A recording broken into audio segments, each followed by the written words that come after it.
Leviticus Chapter 1. And Jehovah called Moses and spoke to him from the tent of meeting, saying, Speak to the Israelites and tell them, if any one of you would present an offering to Jehovah from the domestic animals, you should present your offering from the herd or from the flock. If his offering is a burnt offering from the herd, he should present a sound male animal. He should present it of his own free will before Jehovah, at the entrance of the tent of meeting. He is to lay his hand on the head of the burnt offering, and it will be accepted in his behalf, to make atonement for him. Then a young bull must be slaughtered before Jehovah, and the sons of Aaron, the priests, will present the blood, and sprinkle the blood on all sides of the altar, which is at the entrance of the tent of meeting. The burnt offering should be skinned and cut into pieces. The sons of Aaron, the priests, are to put fire on the altar and arrange wood on the fire. The sons of Aaron, the priests, will arrange the pieces of the offering with the head and the suet over the wood that is on the fire on the altar. Its intestines and its shanks will be washed with water, and the priest is to make all of its smoke on the altar as a burnt offering, an offering made by fire of a pleasing aroma to Jehovah. If his offering for a burnt offering is from the flock, from the young rams or the goats, he should present a sound male. It is to be slaughtered at the north side of the altar before Jehovah, and the sons of Aaron, the priests, will sprinkle its blood on all sides of the altar. He will cut it up into pieces, and with its head and its suet, the priest will arrange them over the wood on the fire on the altar. He will wash the intestines and the shanks with water, and the priest will present all of it and make it smoke on the altar. It is a burnt offering, an offering made by fire of a pleasing aroma to Jehovah. However, if he offers birds as a burnt offering to Jehovah, he will present his offering from the turtle doves or the young pigeons. The priest will present it at the altar and nip off its head and make it smoke on the altar, but its blood should be drained out on the side of the altar. He should remove its crop and its feathers and throw them beside the altar to the east to the place for the ashes. He will split it at its wings without dividing it into two parts. Then the priest will make it smoke on the altar over the wood that is on the fire. It is a burnt offering, an offering made by fire of a pleasing aroma to Jehovah. Chapter 2. Now if someone presents a grain offering to Jehovah, his offering must be fine flour, and he should pour oil on it, and put frankincense on it. Then he will bring it to the sons of Aaron, the priests, and the priest will take a handful of the fine flour and oil and all its frankincense, and he will make it smoke as a token offering on the altar, an offering made by fire of a pleasing aroma to Jehovah. Whatever is left of the grain offering belongs to Aaron and his sons, as something most holy from Jehovah's offerings made by fire. If you present a grain offering that has been baked in the oven, it should be of fine flour, unleavened ring-shaped loaves mixed with oil, or unleavened wafers spread with oil. If your offering is a grain offering from the griddle, it should be of fine, unleavened flour mixed with oil. It should be broken into pieces, and you are to pour oil on it.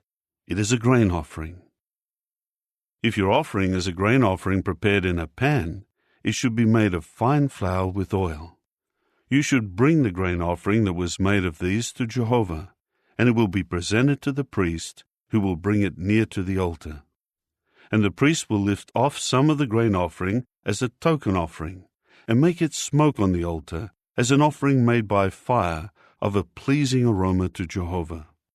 What is left of the grain offering belongs to Aaron and his sons, as something most holy of Jehovah's offerings by fire. No grain offering that you present to Jehovah should be leavened, for you must not make any sourdough or honey smoke as an offering made by fire to Jehovah.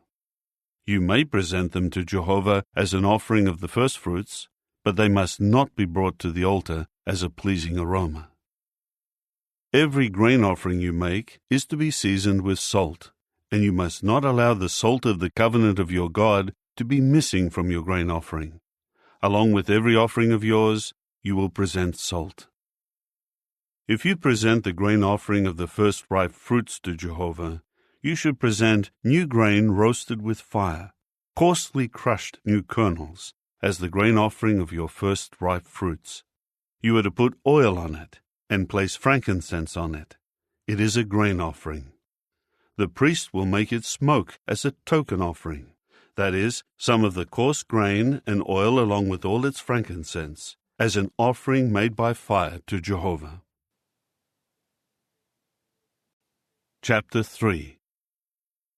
If his offering is a communion sacrifice, and if he is presenting it from the herd, whether a male or a female, he should present a sound animal before Jehovah. He is to lay his hand on the head of his offering, and it will be slaughtered at the entrance of the tent of meeting. And Aaron's sons, the priests, will sprinkle the blood on all sides of the altar. He will present part of the communion sacrifice as an offering made by fire to Jehovah. The fat that covers the intestines, all the fat that surrounds the intestines, and the 2 kidneys with the fat on them that is near the loins. He will also remove the appendage of the liver along with the kidneys. Aaron's sons will make it smoke on the altar, on top of the burnt offering that is placed on the wood that is over the fire. It is an offering made by fire as a pleasing aroma to Jehovah. If his offering is from the flock for a communion sacrifice to Jehovah, he will present a sound male or a female animal. If he is presenting a young ram as his offering, then he will present it before Jehovah. He will lay his hand on the head of his offering, and it will be slaughtered in front of the tent of meeting. Aaron's sons will sprinkle its blood on all sides of the altar. He will present the fat from the communion sacrifice as an offering made by fire to Jehovah. He will remove the entire fat tail near the backbone, the fat that covers the intestines, all the fat that surrounds the intestines, and the 2 kidneys with the fat on them that is near the loins. He will also remove the appendage of the liver along with the kidneys. And the priest will make it smoke on the altar as food, an offering made by fire to Jehovah. If his offering is a goat, then he will present it before Jehovah. He will lay his hand on its head, and it will be slaughtered before the tent of meeting. And Aaron's sons must sprinkle its blood on all sides of the altar. The part he will present as his offering made by fire to Jehovah is the fat that covers the intestines, all the fat that surrounds the intestines, and the 2 kidneys with the fat on them that is near the loins. He will also remove the appendage of the liver along with the kidneys.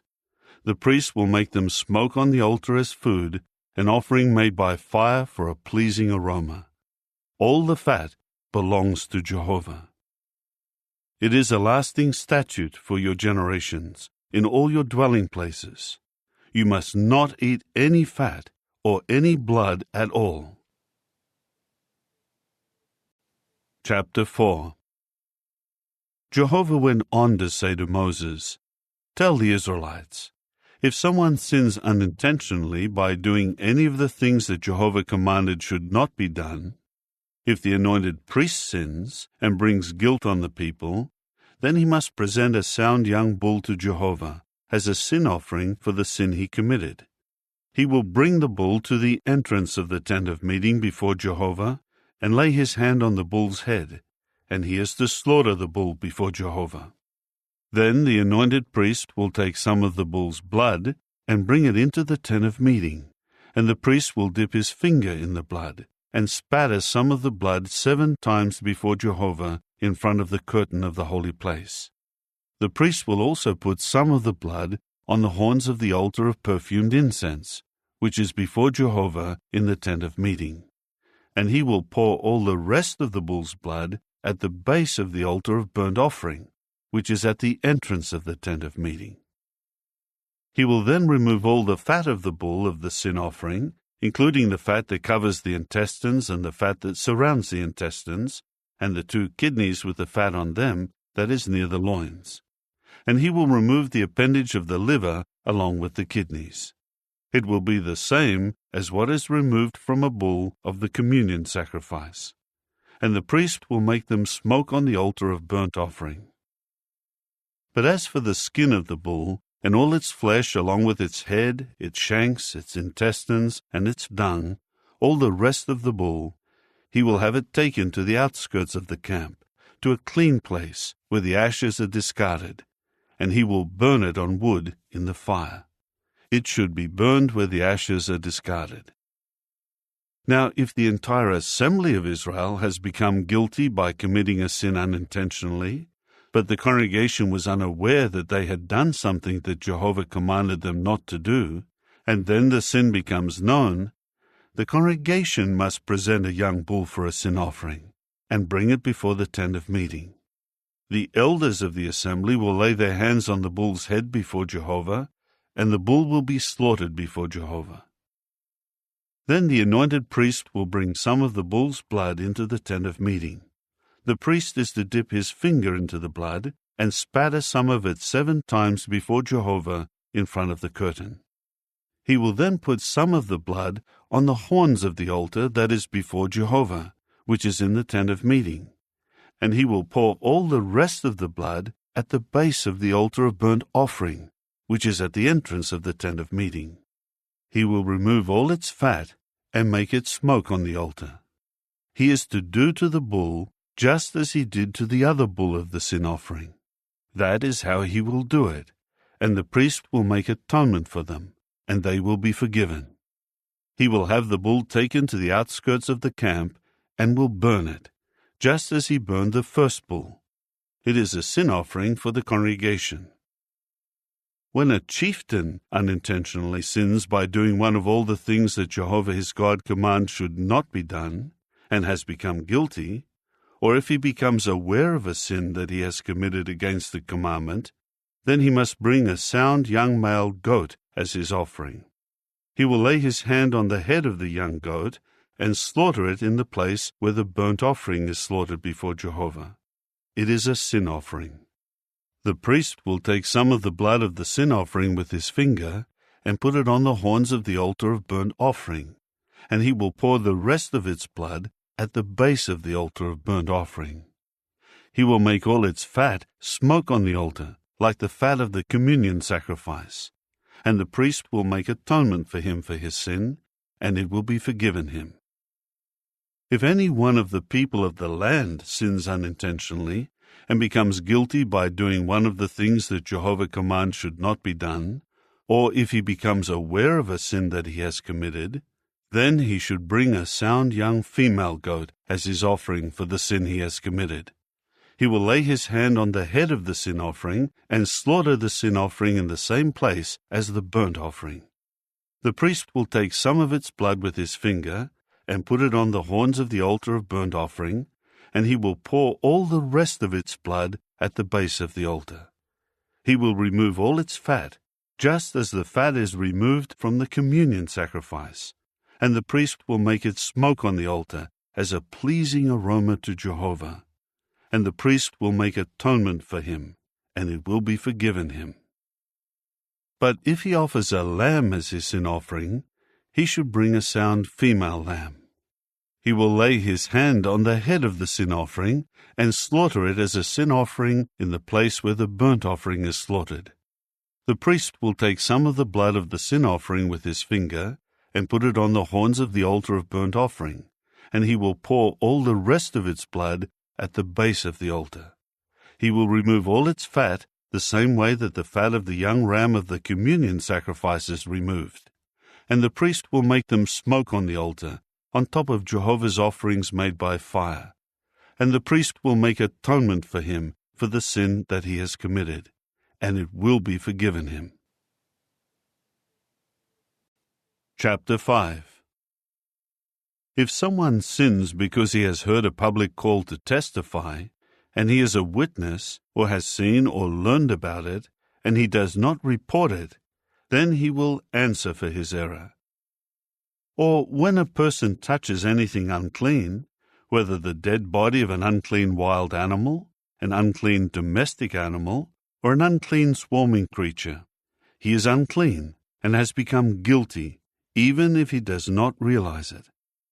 Or in case someone, without being aware of it, touches human uncleanness, anything unclean that may make him unclean, and he comes to know it, then he becomes guilty. Or if someone rashly swears to do something, whether it is to do good or to do evil, no matter what it may be, and he was unaware of it, but then he realizes that he has sworn rashly, he becomes guilty. If he becomes guilty as respects one of these things, then he must confess in what way he has sinned. He will also bring his guilt offering to Jehovah for the sin that he committed, namely, a female from the flock, either a female lamb or a young female goat, for a sin offering. Then the priest will make atonement for him for his sin. If, though, he cannot afford a sheep, he must bring to Jehovah 2 turtle doves, or 2 young pigeons, as his guilt offering for the sin, one for a sin offering and one for a burnt offering. He is to bring them to the priest, who will present first the one for the sin offering and nip off its head at the front of its neck without severing it. He will spatter some of the blood of the sin offering on the side of the altar, but the remainder of the blood will be drained out at the base of the altar. It is a sin offering. He will handle the other one as a burnt offering, according to the regular procedure, and the priest will make atonement for him for the sin that he has committed, and it will be forgiven him. Now, if he cannot afford 2 turtle doves or 2 young pigeons, he must bring as his offering for his sin 1/10 of an ephah of fine flour for a sin offering. He should not add oil to it or place frankincense on it, for it is a sin offering. He will bring it to the priest, and the priest will take from it his handful as a token offering, and make it smoke on the altar on top of Jehovah's offerings made by fire. It is a sin offering. The priest will make atonement for him for the sin that he has committed, any one of these sins, and it will be forgiven him. The remainder of the offering will become the priest's, just like the grain offering.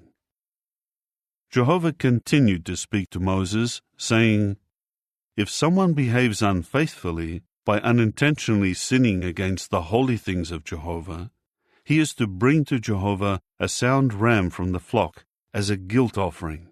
Its value in silver shekels is set according to the standard shekel of the holy place. And he will make compensation for the sin he has committed against the holy place, and he will also add 1/5 of its value. He will give it to the priest, so that the priest may make atonement for him with the ram of the guilt offering, and it will be forgiven him.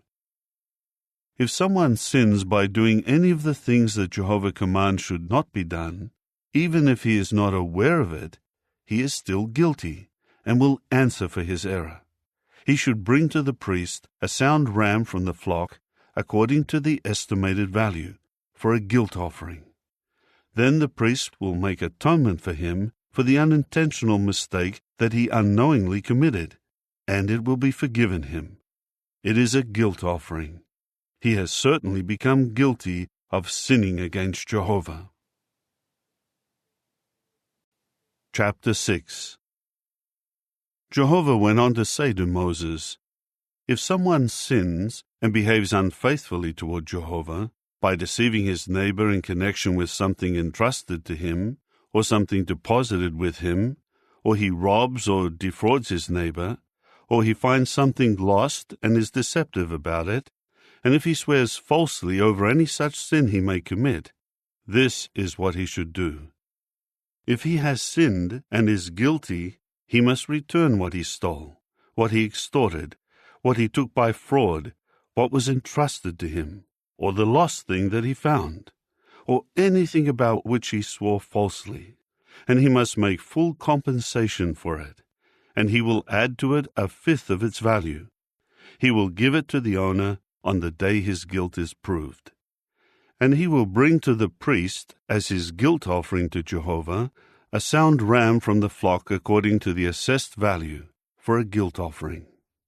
The priest will make atonement for him before Jehovah, and he will be forgiven for anything he may have done resulting in his guilt. Jehovah continued to speak to Moses, saying, Command Aaron and his sons and say, This is the law of the burnt offering. The burnt offering will remain on the hearth on the altar all night long until the morning, and the fire will be kept burning on the altar. The priest will clothe himself with his official dress of linen, and he will put the linen shorts on over his flesh. Then he will remove the ashes of the burnt offering that the fire had consumed on the altar, and place them beside the altar. Then he will take off his garments and put on other garments, and take the ashes to a clean place outside the camp. The fire will be kept burning on the altar. It must not go out. The priest must burn wood on it each morning, and arrange the burnt offering over it, and he will make the fat of the communion sacrifices smoke over it. Fire will be kept constantly burning on the altar. It must not go out. Now this is the law of the grain offering. You sons of Aaron are to present it before Jehovah in front of the altar. One of them will take a handful from the fine flour of the grain offering, and some of its oil, and all the frankincense that is on the grain offering, and he will make it smoke on the altar, as a pleasing aroma for a token offering to Jehovah. Aaron and his sons will eat what is left of it. It will be eaten as unleavened bread in a holy place. They will eat it in the courtyard of the tent of meeting. It should not be baked with anything leavened. I have given it as their share out of my offerings made by fire. It is something most holy, like the sin offering and like the guilt offering. Every male among the sons of Aaron will eat it. It is their permanent allowance throughout your generations from Jehovah's offerings made by fire. Everything that touches them will become holy. Jehovah spoke again to Moses. This is the offering that Aaron and his sons will present to Jehovah on the day he is anointed. The 1/10 of an ephah of fine flour as a regular grain offering, half of it in the morning and half of it in the evening. It will be made with oil on a griddle. You will bring it well mixed with oil and present it in pieces as a baked product of the grain offering, as a pleasing aroma to Jehovah. The anointed priest who succeeds him from among his sons will make it. It is a lasting regulation. As a whole offering, it will be made to smoke to Jehovah. Every grain offering of a priest should be a whole offering. It must not be eaten. Jehovah spoke again to Moses and said, Tell Aaron and his sons, this is the law of the sin offering. In the place where the burnt offering is slaughtered, the sin offering will also be slaughtered before Jehovah. It is a most holy thing. The priest who offers it for sin will eat it. It will be eaten in a holy place, in the courtyard of the tent of meeting. Everything that touches its flesh will become holy, and when anyone spatters some of its blood on his garment, you should wash what was spattered with blood in a holy place. The earthenware vessel in which it was boiled is to be shattered. But if it was boiled in a copper vessel, then the vessel must be scoured and washed with water. Every male among the priests will eat it. It is something most holy. However, no sin offering is to be eaten if some of its blood is brought into the tent of meeting to make atonement in the holy place. It is to be burned with fire. Chapter 7. This is the law of the guilt offering. It is something most holy. They will slaughter the guilt offering in the place where they slaughter the burnt offerings, and its blood should be sprinkled on all sides of the altar. He will present all its fat, including the fat tail, the fat that covers the intestines, and the 2 kidneys with their fat that is near the loins. He will also remove the appendage of the liver, along with the kidneys. The priest will make them smoke on the altar as an offering made by fire to Jehovah. It is a guilt offering. Every male among the priests will eat it, and it should be eaten in a holy place. It is something most holy. The law regarding the sin offering applies to the guilt offering. It belongs to the priest, who makes atonement with it. When the priest presents the burnt offering for someone, the skin of the burnt offering that was presented to the priest will become his. Every grain offering that is baked in the oven or prepared in the pan or on the griddle belongs to the priest who presents it. It will become his. But every grain offering that is mixed with oil or that is dry will be for all of Aaron's sons. Each will have an equal share. Now this is the law of the communion sacrifice that one may present to Jehovah.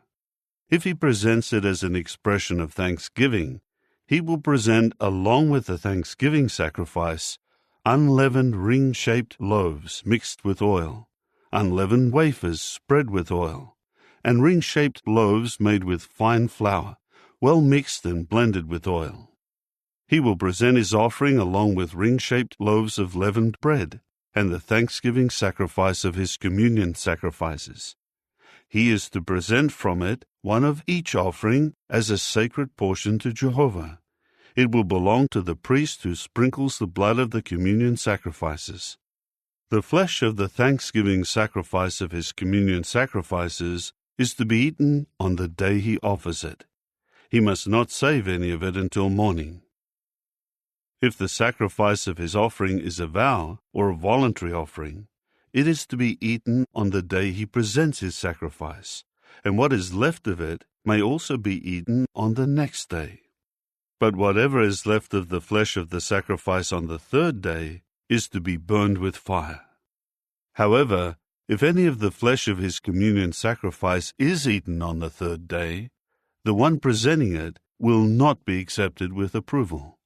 It will not be credited to him. It is an offensive thing, and the person who eats some of it will answer for his error. Flesh that touches anything unclean is not to be eaten. It is to be burned with fire. Everyone who is clean may eat the clean flesh. But any person who is unclean and eats the flesh of the communion sacrifice, which is for Jehovah, that person must be cut off from his people. If someone touches anything unclean, whether the uncleanness of a man or an unclean animal or any unclean disgusting thing, and eats some of the flesh of the communion sacrifice, which is for Jehovah, that person must be cut off from his people. Jehovah continued to speak to Moses, saying, "Tell the Israelites, you must not eat any fat of a bull or a young ram or a goat. The fat of an animal found dead and the fat of an animal killed by another animal may be used for any other purpose, but you must never eat it.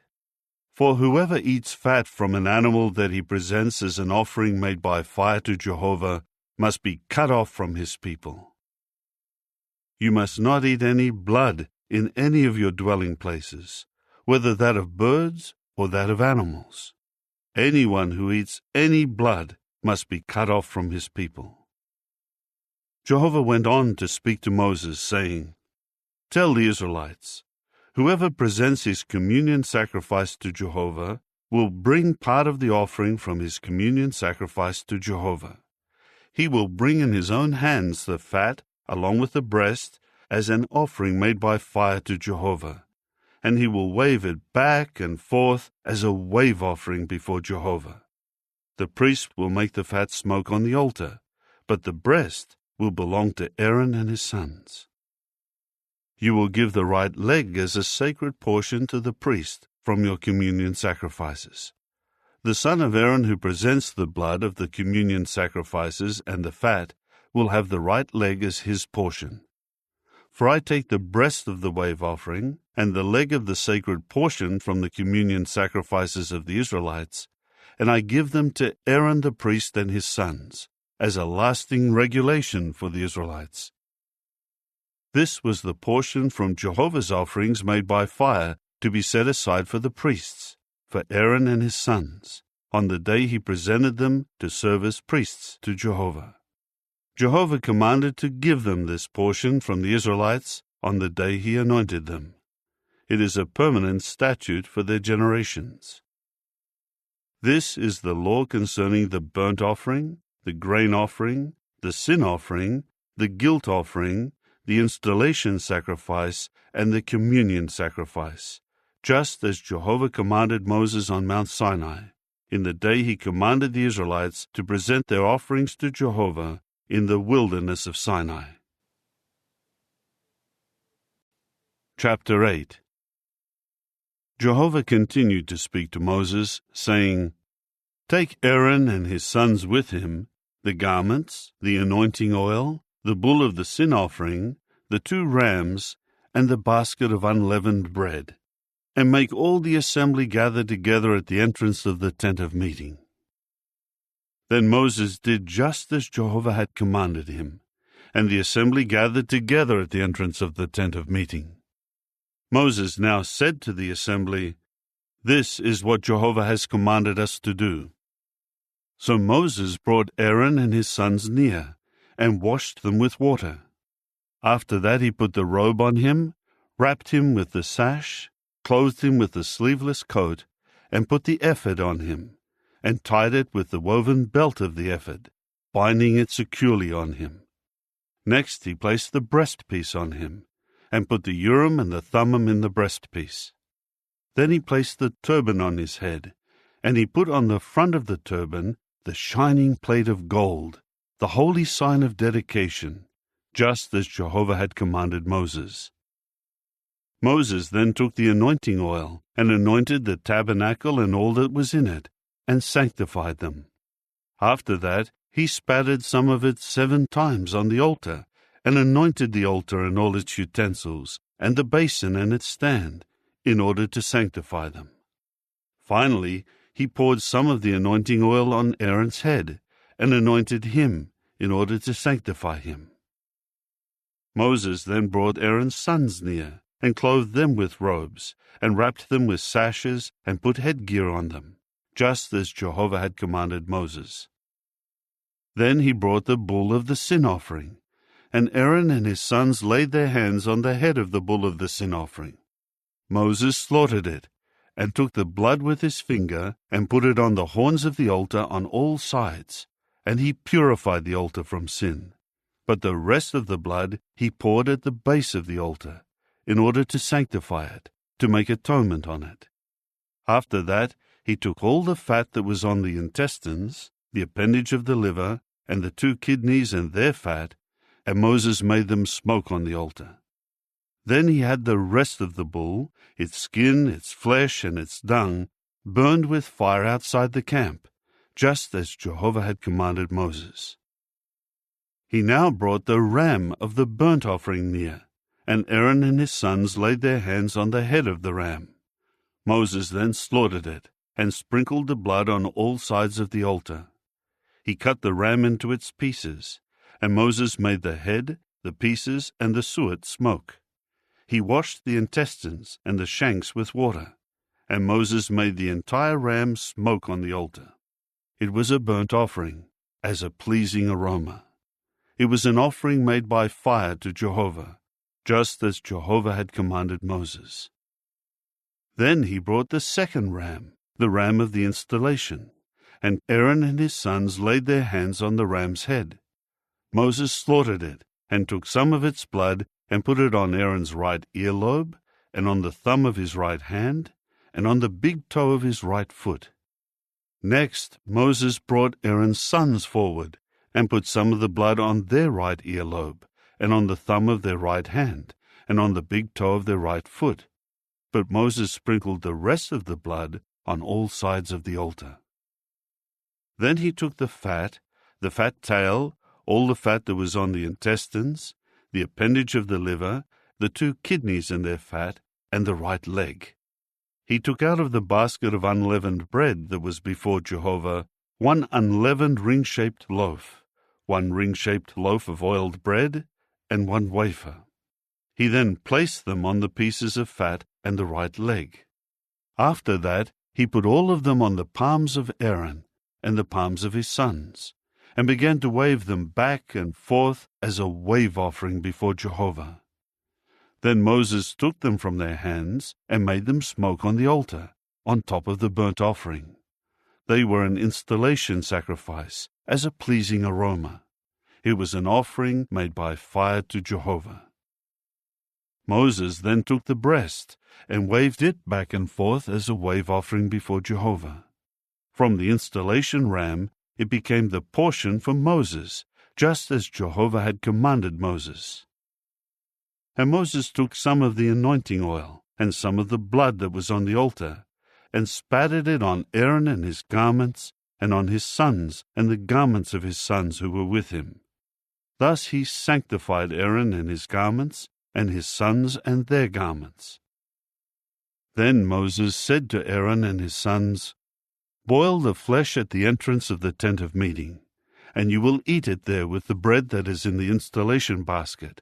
Just as I was commanded, Aaron and his sons will eat it. What is left over of the flesh and the bread you will burn with fire. You must not go out from the entrance of the tent of meeting for 7 days, until the days for completing your installation are over, because it will take 7 days to install you as priests. Jehovah commanded that we do what we have done today, in order to make atonement for you. You will stay at the entrance of the tent of meeting day and night for 7 days, and carry out your obligation to Jehovah, so that you may not die, for so I have been commanded." And Aaron and his sons did all the things that Jehovah had commanded by means of Moses. Chapter 9. On the 8th day, Moses called Aaron and his sons and the elders of Israel. He said to Aaron, "Take for yourself a young calf for a sin offering, and a ram for a burnt offering, sound ones, and present them before Jehovah. But you will say to the Israelites, 'Take a male goat for a sin offering, and a calf and a young ram, each a year old, sound ones, for a burnt offering, and a bull and a ram for communion sacrifices, to sacrifice them before Jehovah, and a grain offering mixed with oil, for today Jehovah will appear to you.'" So they took what Moses had commanded before the tent of meeting. Then the whole assembly came forward and stood before Jehovah. And Moses said, "This is what Jehovah has commanded you to do, so that the glory of Jehovah may appear to you." Then Moses said to Aaron, "Approach the altar, and present your sin offering and your burnt offering, and make atonement in your own behalf and in behalf of your house, and present the offering of the people, and make atonement in their behalf, just as Jehovah has commanded." Aaron immediately approached the altar and slaughtered the calf of the sin offering that was for him. Then Aaron's sons presented the blood to him, and he dipped his finger in the blood and put it on the horns of the altar, and he poured the rest of the blood at the base of the altar. He made the fat and the kidneys and the appendage of the liver from the sin offering smoke on the altar, just as Jehovah had commanded Moses. And he burned the flesh and the skin with fire outside the camp. Then he slaughtered the burnt offering, and Aaron's sons handed him the blood, and he sprinkled it on all sides of the altar. They handed him the pieces of the burnt offering along with the head, and he made them smoke on the altar.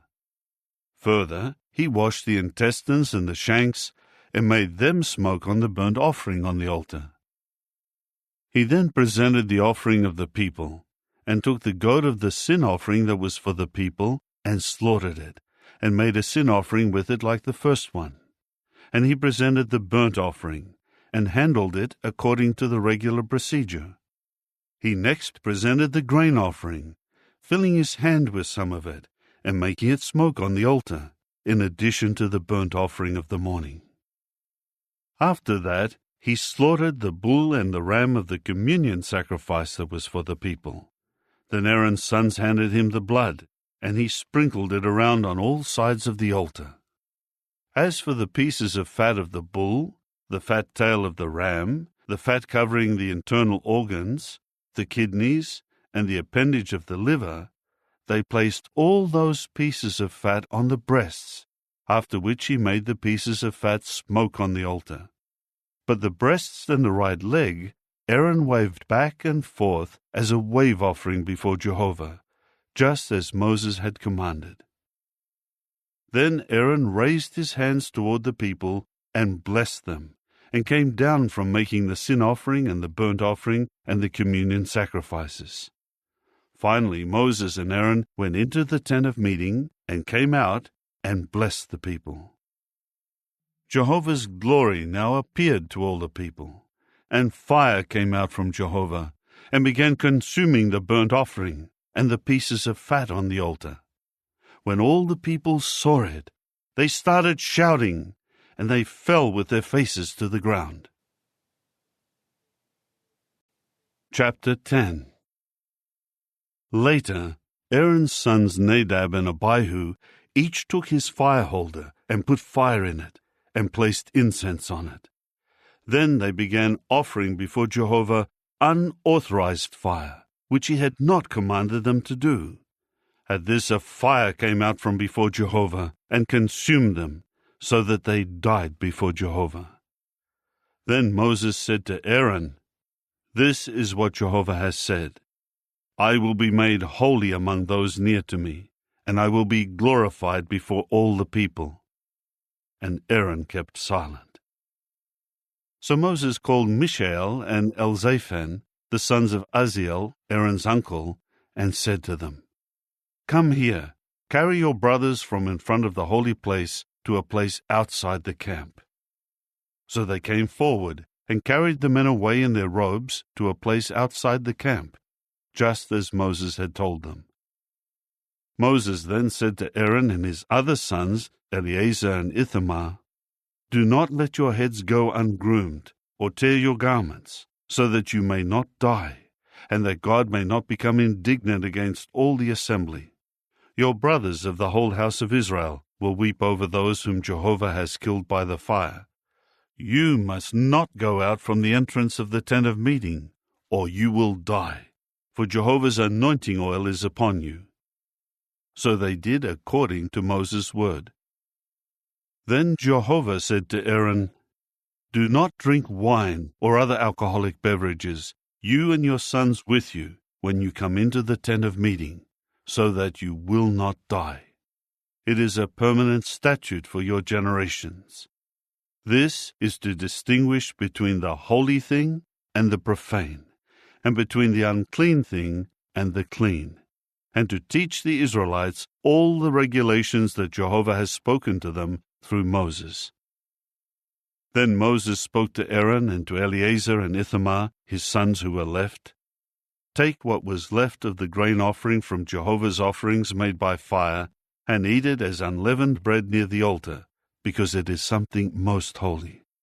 You must eat it in a holy place, because it is your allowance, and the allowance of your sons from Jehovah's offerings made by fire, for this is what I have been commanded. You will also eat the breast of the wave offering, and the leg of the sacred portion in a clean place, you and your sons and your daughters with you, because these things have been given as your allowance, and the allowance of your sons from the communion sacrifices of the Israelites. They will bring the leg of the sacred portion and the breast of the wave offering, along with the offerings of fat made by fire, in order to wave the wave offering back and forth before Jehovah, and it will serve as a permanent allowance for you and your sons with you, just as Jehovah has commanded."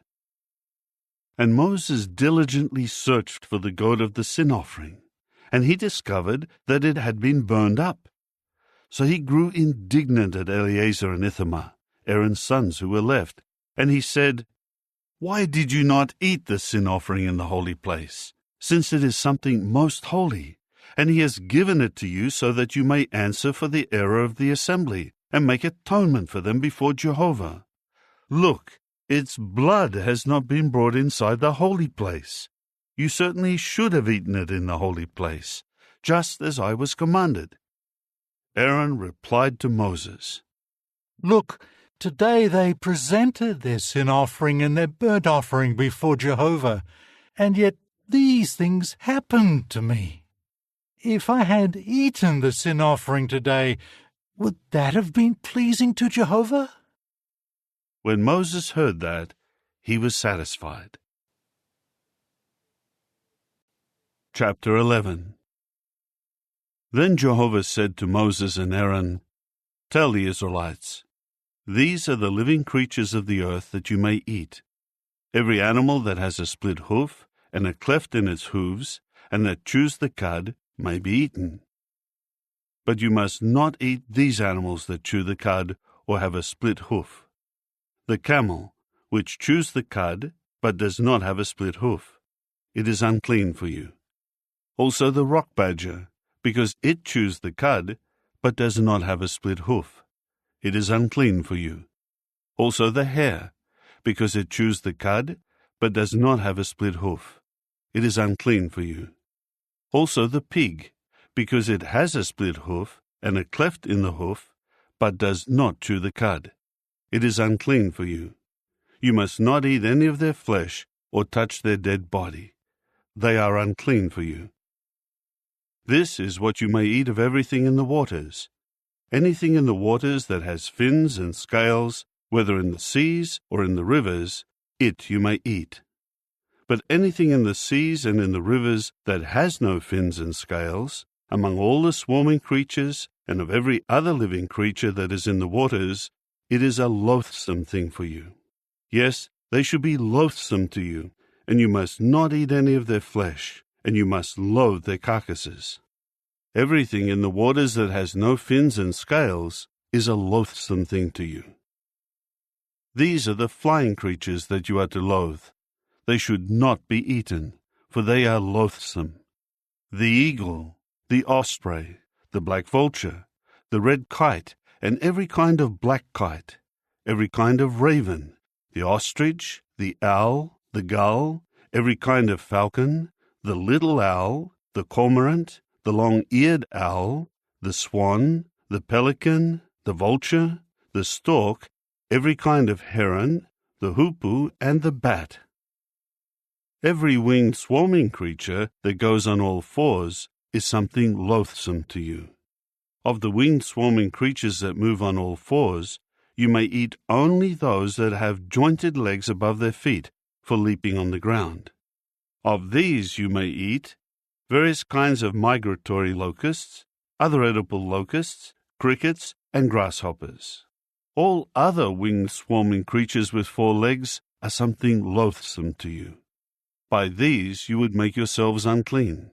Everyone touching their dead bodies will be unclean until the evening. Anyone carrying any of their dead bodies should wash his garments. He will be unclean until the evening. Any animal that has a split hoof, but does not have a cleft, and does not chew its cud, is unclean to you. Everyone touching them will be unclean. Every living creature that walks on paws among the creatures that walk on all fours is unclean to you. Everyone touching their dead bodies will be unclean until the evening. The one who carries their dead bodies should wash his garments, and he will be unclean until the evening. They are unclean to you. These are the swarming creatures of the earth that are unclean to you: the mole rat, the mouse, every kind of lizard, the gecko, the large lizard, the newt, the sand lizard, and the chameleon. These swarming creatures are unclean to you. Everyone touching their dead bodies will be unclean until the evening.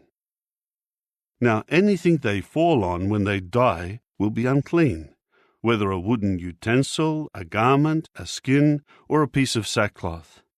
Any utensil that is used should be immersed in water, and it will be unclean until the evening. Then it will be clean. If they fall into an earthenware vessel, you are to smash it, and anything that was in it will be unclean. Any kind of food that comes in contact with water from such a vessel will be unclean, and any drinkable liquid in such a vessel will be unclean. Anything their dead bodies fall on will be unclean. Whether oven or small stove, it should be broken into pieces. They are unclean, and they will remain unclean to you. Only a spring and a cistern for storing water will continue clean, but anyone touching their dead bodies will be unclean. If their dead bodies fall on a plant seed that is to be sown, it is clean. But if water is put on a seed, and part of their dead body falls on it, the seed is unclean to you. Now, if an animal that you use for food dies, whoever touches its dead body will be unclean until the evening. Whoever eats any of its dead body should wash his garments, and he will be unclean until the evening. Whoever carries off its dead body should wash his garments, and he will be unclean until the evening. Every swarming creature of the earth is something loathsome. It must not be eaten. You must not eat any creature that crawls on its belly, any creature that goes on all fours, or any of earth's swarming creatures with a great number of legs, for they are something loathsome. Do not make yourselves loathsome by means of any swarming creature, and do not defile yourselves and become unclean by them. For I am Jehovah your God, and you must sanctify yourselves and become holy, because I am holy. So you must not make yourselves unclean by any swarming creature that moves on the earth. For I am Jehovah, who is leading you up out of the land of Egypt to prove myself God to you, and you must be holy, because I am holy. This is the law about the animals, the flying creatures, every living creature that moves through the waters, and concerning every creature that swarms on the earth, in order to make a distinction between the unclean and the clean, and between the living creatures that may be eaten and those that may not be eaten. Chapter 12. Jehovah went on to say to Moses, "Tell the Israelites, if a woman becomes pregnant and gives birth to a male, she will be unclean for 7 days, just as she is in the days of the impurity when she is menstruating. On the 8th day, the flesh of his foreskin will be circumcised. She will continue cleansing herself from the blood for the next 33 days. She should not touch any holy thing, and she should not come into the holy place until she fulfills the days of her purification.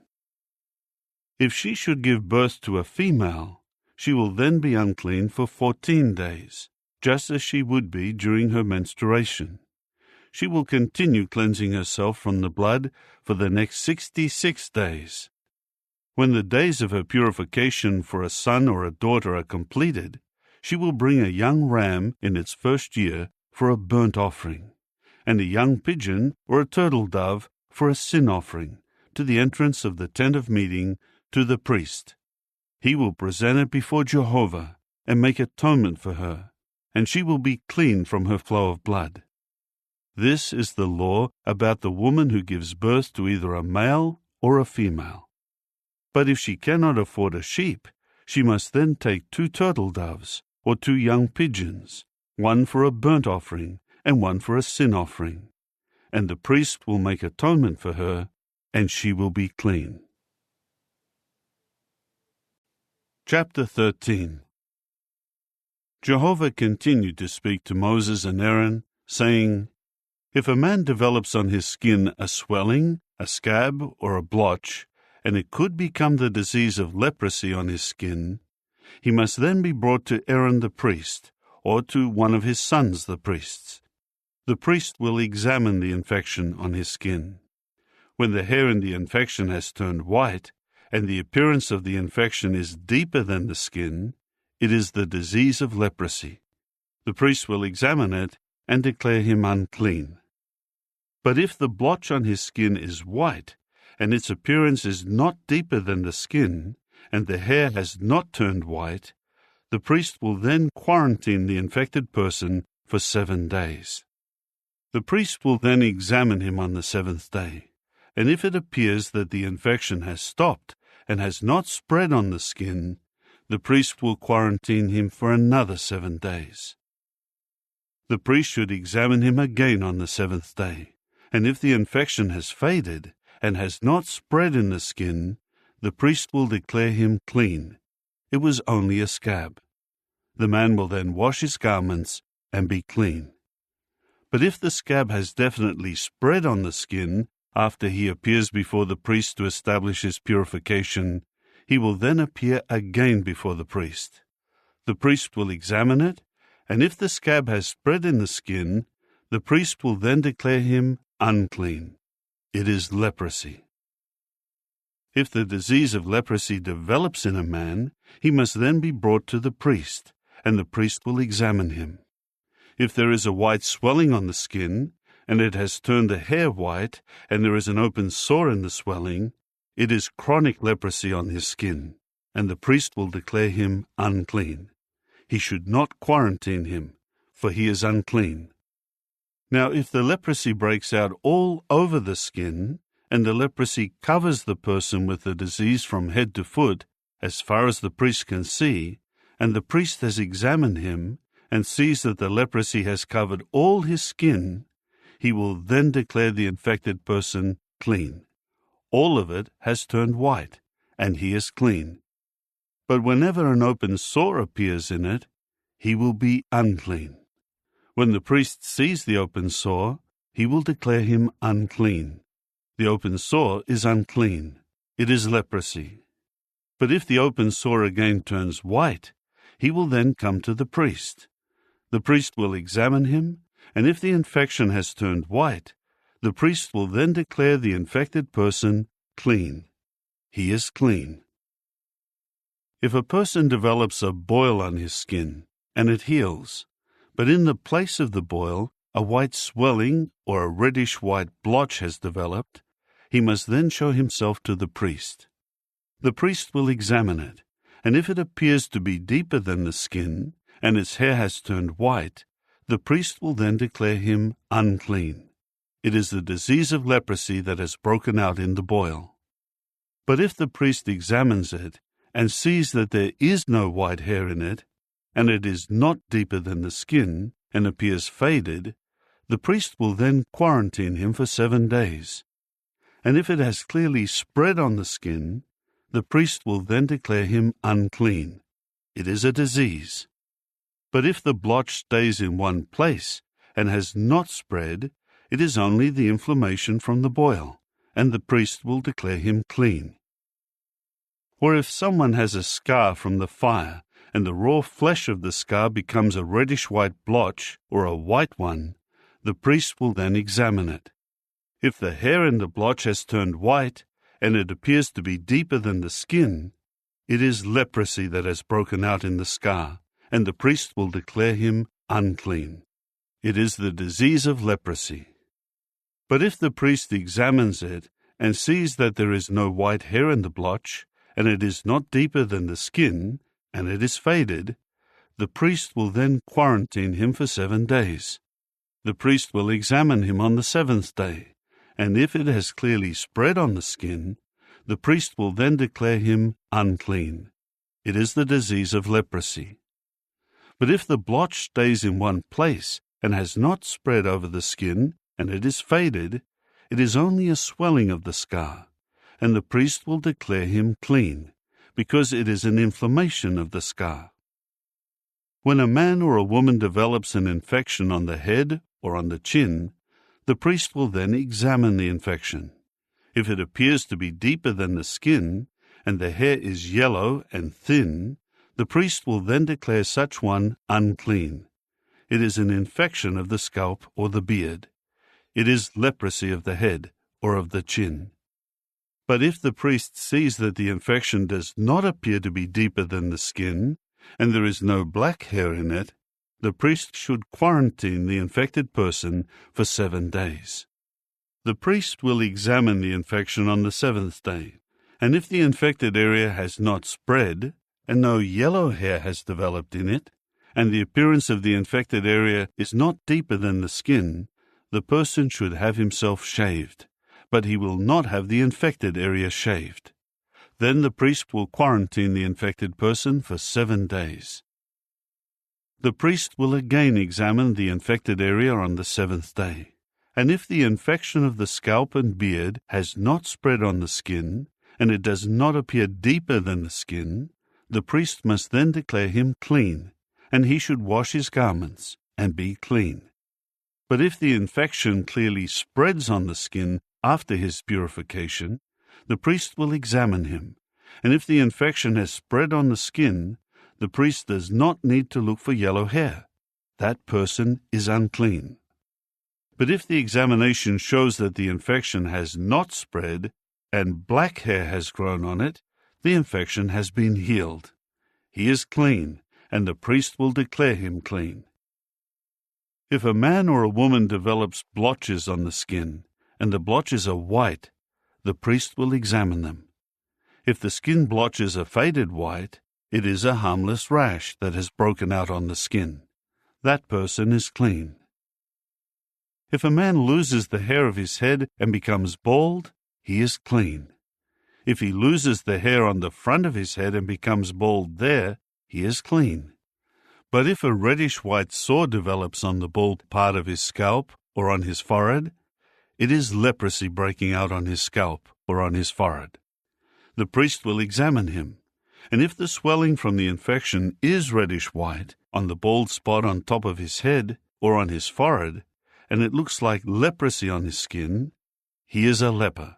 He is unclean, and the priest should declare him unclean because of the disease on his head. As for the leper who has the disease, his garments should be torn, and his head should be left ungroomed, and he should cover over his moustache and call out, "Unclean, unclean." He will be unclean the whole time that he has the disease. Since he is unclean, he should live in isolation. His dwelling place will be outside the camp.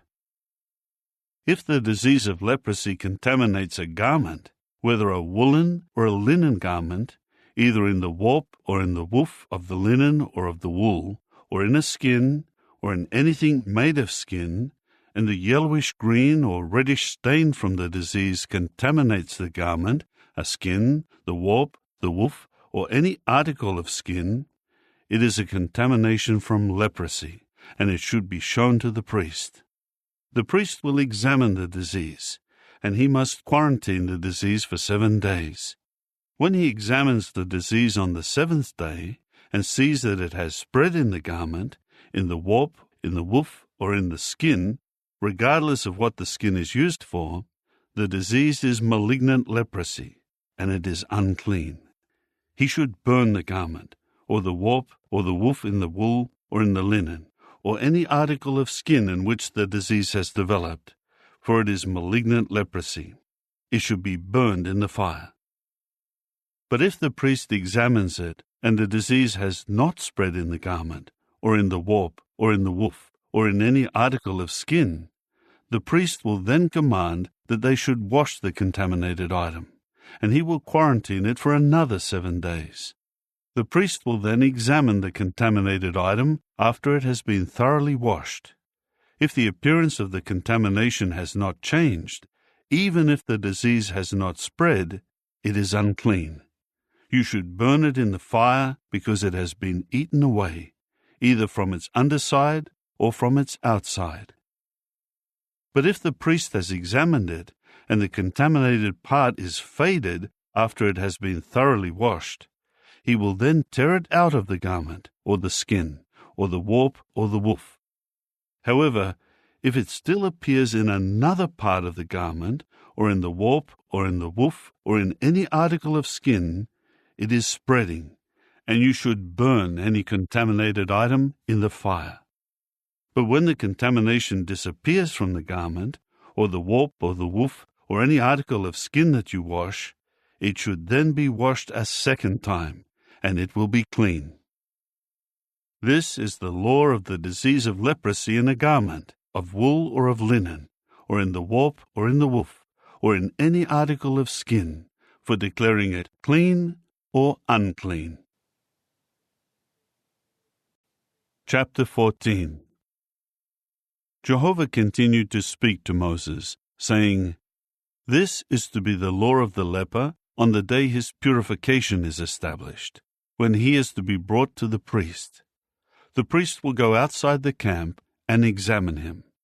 If the leper has been cured of the leprosy, the priest will command him to bring 2 live clean birds, cedar wood, scarlet material, and hyssop for his cleansing. The priest will command that the one bird be killed in an earthenware vessel over running water. But he should take the living bird, along with the cedar wood, the scarlet material, and the hyssop, and dip them together in the blood of the bird that was killed over the running water. Then he will spatter it 7 times on the one cleansing himself from the leprosy, and declare him clean, and he will set the living bird free in the open field. The one cleansing himself must wash his garments and shave off all his hair and bathe in water, and he will be clean. Afterward he may come into the camp, but he will dwell outside his tent for 7 days. On the 7th day he should shave off all the hair on his head and his chin and his eyebrows. After he shaves off all his hair, he will wash his garments and bathe himself in water, and he will be clean. On the 8th day he will take 2 sound young rams, 1 sound female lamb in its first year, 3/10 of an ephah of fine flour mixed with oil as a grain offering, and 1 log measure of oil. And the priest who declares him clean will present the man who is cleansing himself, along with the offerings, before Jehovah, at the entrance of the tent of meeting. The priest will take the 1 young ram and offer it as a guilt offering, together with the log measure of oil, and he will wave them back and forth as a wave offering before Jehovah. Then he will slaughter the young ram in the place where the sin offering and the burnt offering are usually slaughtered, in a holy place, because, like the sin offering, the guilt offering belongs to the priest. It is something most holy. Then the priest will take some of the blood of the guilt offering, and the priest will put it on the right earlobe of the one cleansing himself, and on the thumb of his right hand, and on the big toe of his right foot. And the priest will take some of the log measure of oil, and pour it into his own left palm.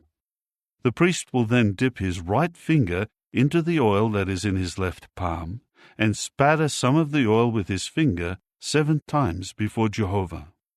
Then the priest will put some of the remaining oil in his palm on the right earlobe of the one cleansing himself, and on the thumb of his right hand, and on the big toe of his right foot, over the blood of the guilt offering. The priest will put what is left over of the oil in his palm on the head of the one cleansing himself, and the priest will make atonement for him before Jehovah. The priest will sacrifice the sin offering and make atonement for the one cleansing himself from his impurity, and afterward he will slaughter the burnt offering. And the priest will offer up the burnt offering and the grain offering on the altar, and the priest will make atonement for him, and he will be clean. However, if he is poor and does not have enough means, he will then take 1 young ram as a guilt offering for a wave offering, in order to make atonement for himself, along with 1/10 of an ephah of fine flour mixed with oil as a grain offering, a log measure of oil, and 2 turtle doves or 2 young pigeons, according to his means. The one will serve as a sin offering, and the other as a burnt offering. On the 8th day he will bring them for establishing his purification to the priest, at the entrance of the tent of meeting before Jehovah. The priest will take the young ram of the guilt offering and the log measure of oil, and the priest will wave them back and forth as a wave offering before Jehovah. He will then slaughter the young ram of the guilt offering, and the priest will take some of the blood of the guilt offering and put it on the right earlobe of the one cleansing himself, and on the thumb of his right hand, and on the big toe of his right foot. The priest will pour some of the oil into his own left palm, and he will then spatter with his right finger some of the oil that is in his left palm 7 times before Jehovah.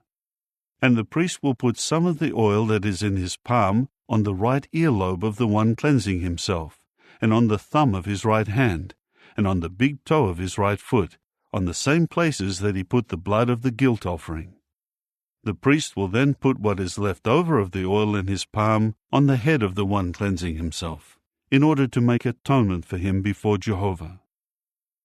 He will offer up 1 of the turtle doves, or 1 of the young pigeons, according to his means, the one he can afford, as a sin offering, and the other as a burnt offering along with the grain offering, and the priest will make atonement for the one cleansing himself before Jehovah. This is the law for the one in whom the disease of leprosy was, but who does not have the means when establishing his purification. Then Jehovah said to Moses and Aaron, "When you come into the land of Canaan, which I am giving you as a possession, and I contaminate a house in your land with the disease of leprosy, the one to whom the house belongs should then come and tell the priest, "Some kind of contamination has appeared in my house." The priest will give orders to clear out the house before he comes to examine the contamination, in order that he may not declare everything that is in the house unclean, and after that the priest will come in to inspect the house. He will examine the affected area, and if the walls of the house are contaminated with yellowish-green or reddish depressions, and they appear to be deeper than the wall surface, the priest will then go out of the house to the entryway of the house and quarantine the house for 7 days. Then the priest will return on the 7th day and make an inspection.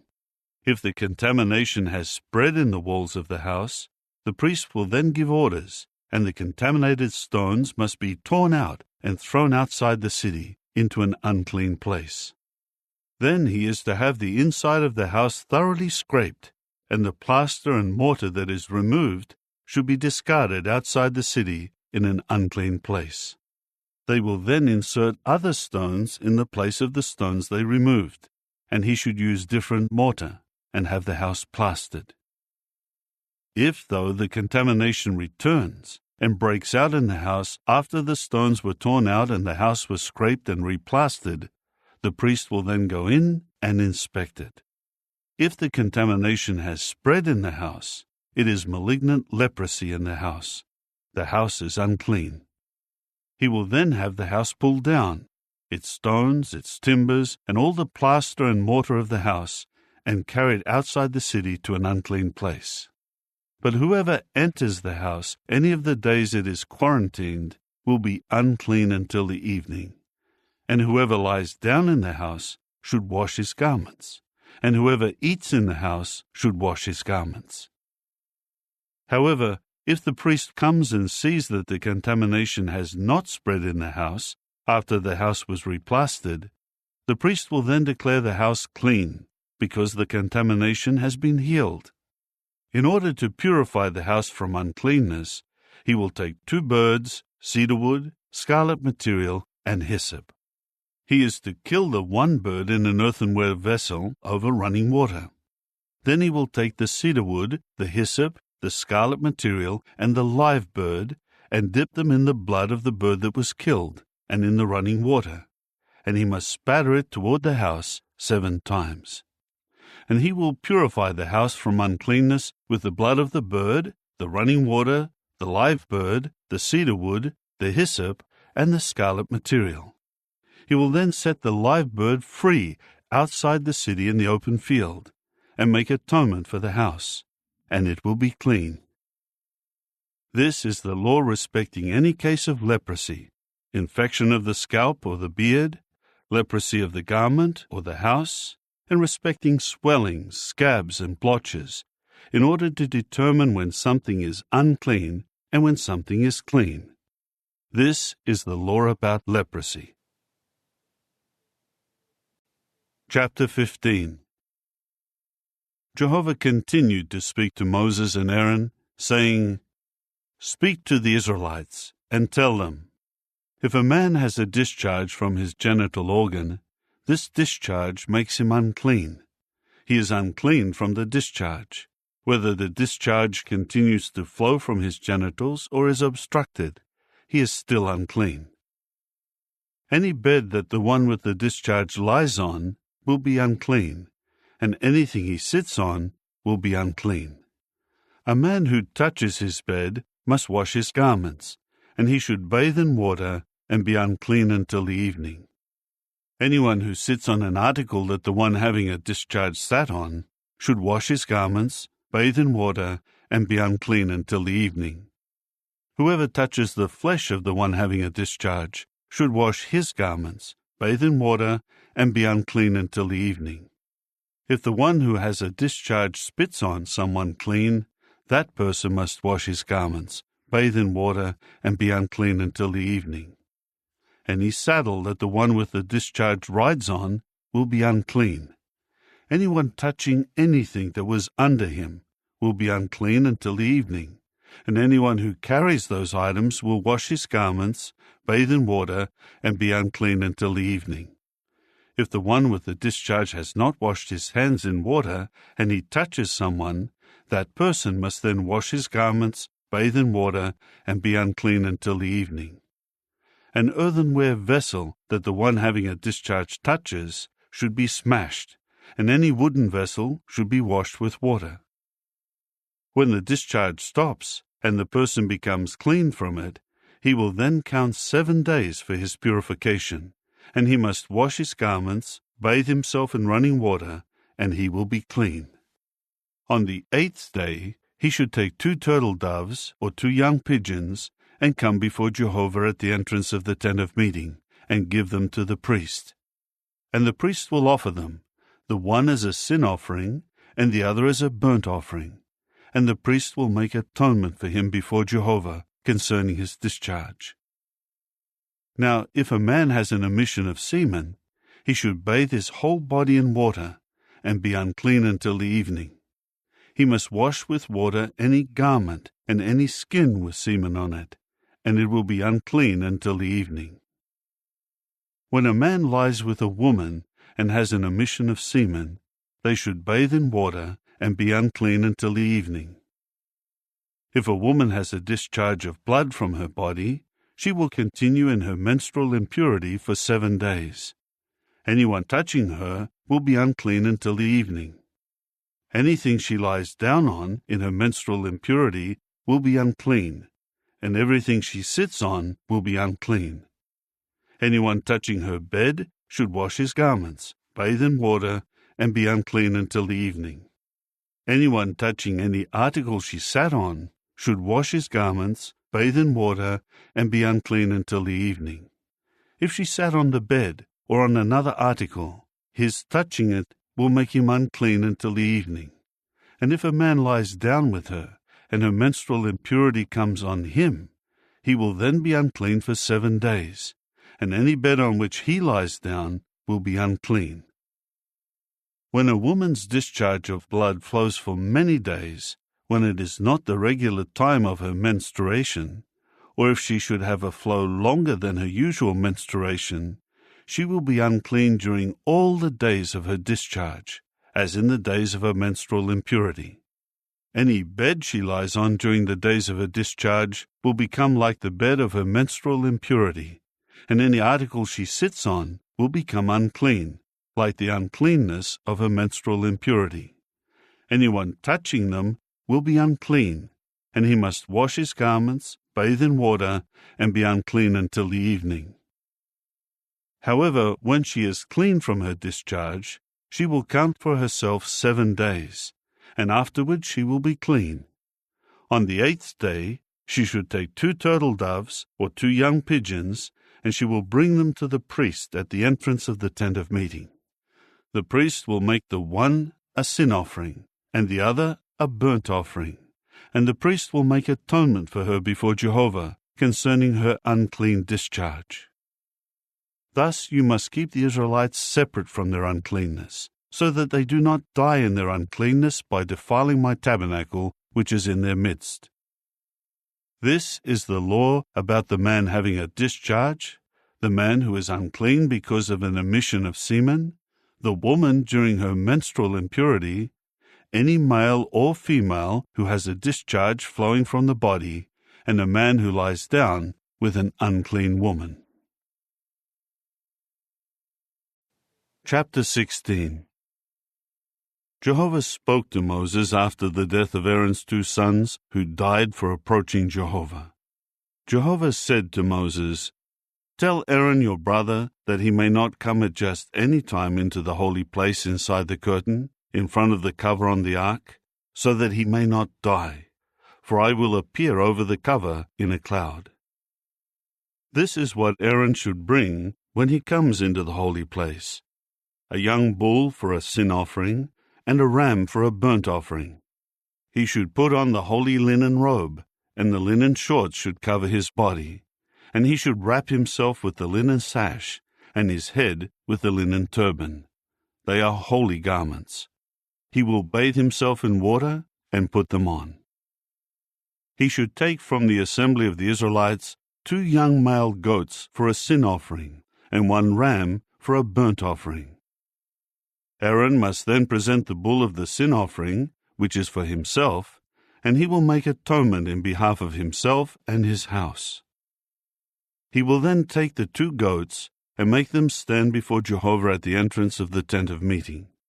Aaron will draw lots over the 2 goats, the one lot for Jehovah, and the other lot for Azazel. Aaron will present the goat that was designated by lot for Jehovah and make it a sin offering. But the goat designated by lot for Azazel should be brought alive to stand before Jehovah in order to perform the atonement upon it, so that it may be sent away for Azazel into the wilderness. Aaron will present the bull of the sin offering, which is for himself, and make atonement in behalf of himself and his house. Afterward he will slaughter the bull of the sin offering, which is for himself. He will then take the fire holder full of burning coals from the altar before Jehovah, and 2 handfuls of fine perfumed incense, and he will bring them inside the curtain. He will also put the incense on the fire before Jehovah, and the cloud of the incense will envelop the ark cover, which is on the testimony, so that he may not die. He will take some of the bull's blood and spatter it with his finger in front of the cover on the east side, and he will spatter some of the blood with his finger 7 times before the cover. He will then slaughter the goat of the sin offering, which is for the people, and bring its blood inside the curtain, and do with its blood the same as he did with the bull's blood. He is to spatter it toward the cover and before the cover. He must make atonement for the holy place concerning the acts of uncleanness of the Israelites, and concerning their transgressions and their sins, and that is what he should do for the tent of meeting, which is located among them in the midst of their acts of uncleanness. No other man should be in the tent of meeting from the time he goes in to make atonement in the holy place until he comes out. He will make atonement in behalf of himself and his house, and in behalf of the entire congregation of Israel. He will then come out to the altar, which is before Jehovah, and make atonement for it, and he will take some of the bull's blood and some of the goat's blood, and put it on the horns of the altar on all sides. He will also spatter some of the blood on it with his finger 7 times, and cleanse it, and sanctify it from the acts of uncleanness of the Israelites. When he has finished making atonement for the holy place and the tent of meeting and the altar, he will also present the live goat. Aaron will lay both his hands on the head of the live goat, and confess over it all the errors of the Israelites, and all their transgressions, and all their sins, and he will put them on the head of the goat, and send it away into the wilderness by the hand of a man designated to do this. The goat will carry upon itself all their errors into a desert land, and he will send the goat away into the wilderness. Aaron will then enter into the tent of meeting, and take off the linen garments that he put on when he went into the holy place, and he will lay them down there. He must bathe himself in water in a holy place, and put on his garments. Then he will come out and offer up his burnt offering and the people's burnt offering, and make atonement in his own behalf and in behalf of the people. He will make the fat of the sin offering smoke on the altar. The man who sent away the goat for Azazel should wash his garments and bathe himself in water, and after that he may come into the camp. And the bull of the sin offering and the goat of the sin offering, whose blood was brought into the holy place to make atonement, will be taken outside the camp, and their skins and their flesh and their dung will be burned in the fire. The one who burns them should wash his garments and bathe himself in water, and after that he may come into the camp. It will serve as a lasting statute for you. In the 7th month, on the 10th of the month, you should afflict yourselves, and you must not do any work, whether a native or a foreigner who is residing among you. On this day atonement will be made for you, to declare you clean. You will be clean from all your sins before Jehovah. It is a Sabbath of complete rest for you, and you should afflict yourselves. It is a lasting statute. The priest who is anointed and installed to serve as priest in place of his father will make atonement and put on the linen garments, the holy garments. He will make atonement for the holy sanctuary, the tent of meeting, and the altar. And he will make atonement for the priests and for all the people of the congregation. This will serve as a lasting statute for you, to make atonement for the Israelites concerning all their sins once each year. So he did just as Jehovah had commanded Moses. Chapter 17. Jehovah went on to say to Moses, "Speak to Aaron and his sons and all the Israelites, and say to them, 'This is what Jehovah has commanded. If any man of the house of Israel slaughters a bull or a young ram or a goat in the camp, or if he slaughters it outside the camp, instead of bringing it to the entrance of the tent of meeting, to present it as an offering to Jehovah before the tabernacle of Jehovah, blood guilt will be counted to that man. He has shed blood, and that man must be cut off from among his people. This is so that the Israelites will bring the sacrifices, which they now sacrifice in the open field, to Jehovah, to the entrance of the tent of meeting, to the priest. They are to sacrifice these as communion sacrifices to Jehovah. And the priest will sprinkle the blood on Jehovah's altar at the entrance of the tent of meeting, and make the fat smoke as a pleasing aroma to Jehovah. So they should no longer offer sacrifices to the goat like demons, with which they are prostituting themselves. This will serve as a lasting statute for you throughout your generations.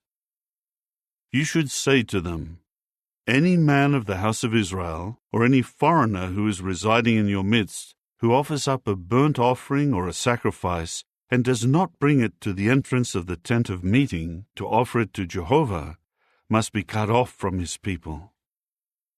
If any man of the house of Israel, or any foreigner who is residing in your midst, eats any sort of blood, I will certainly set my face against the one who is eating the blood, and I will cut him off from among his people. For the life of the flesh is in the blood, and I myself have given it on the altar for you, to make atonement for yourselves, because it is the blood that makes atonement by means of the life in it. That is why I have said to the Israelites, none of you should eat blood, and no foreigner who is residing in your midst should eat blood. If one of the Israelites or some foreigner who is residing in your midst is hunting, and catches a wild animal or a bird that may be eaten, he must pour its blood out and cover it with dust. For the life of every sort of flesh is its blood, because the life is in it. Consequently, I said to the Israelites, you must not eat the blood of any sort of flesh, because the life of every sort of flesh is its blood. Anyone eating it will be cut off. If anyone, whether a native or a foreigner, eats an animal found dead, or one torn by a wild animal, he must then wash his garments and bathe in water and be unclean until the evening.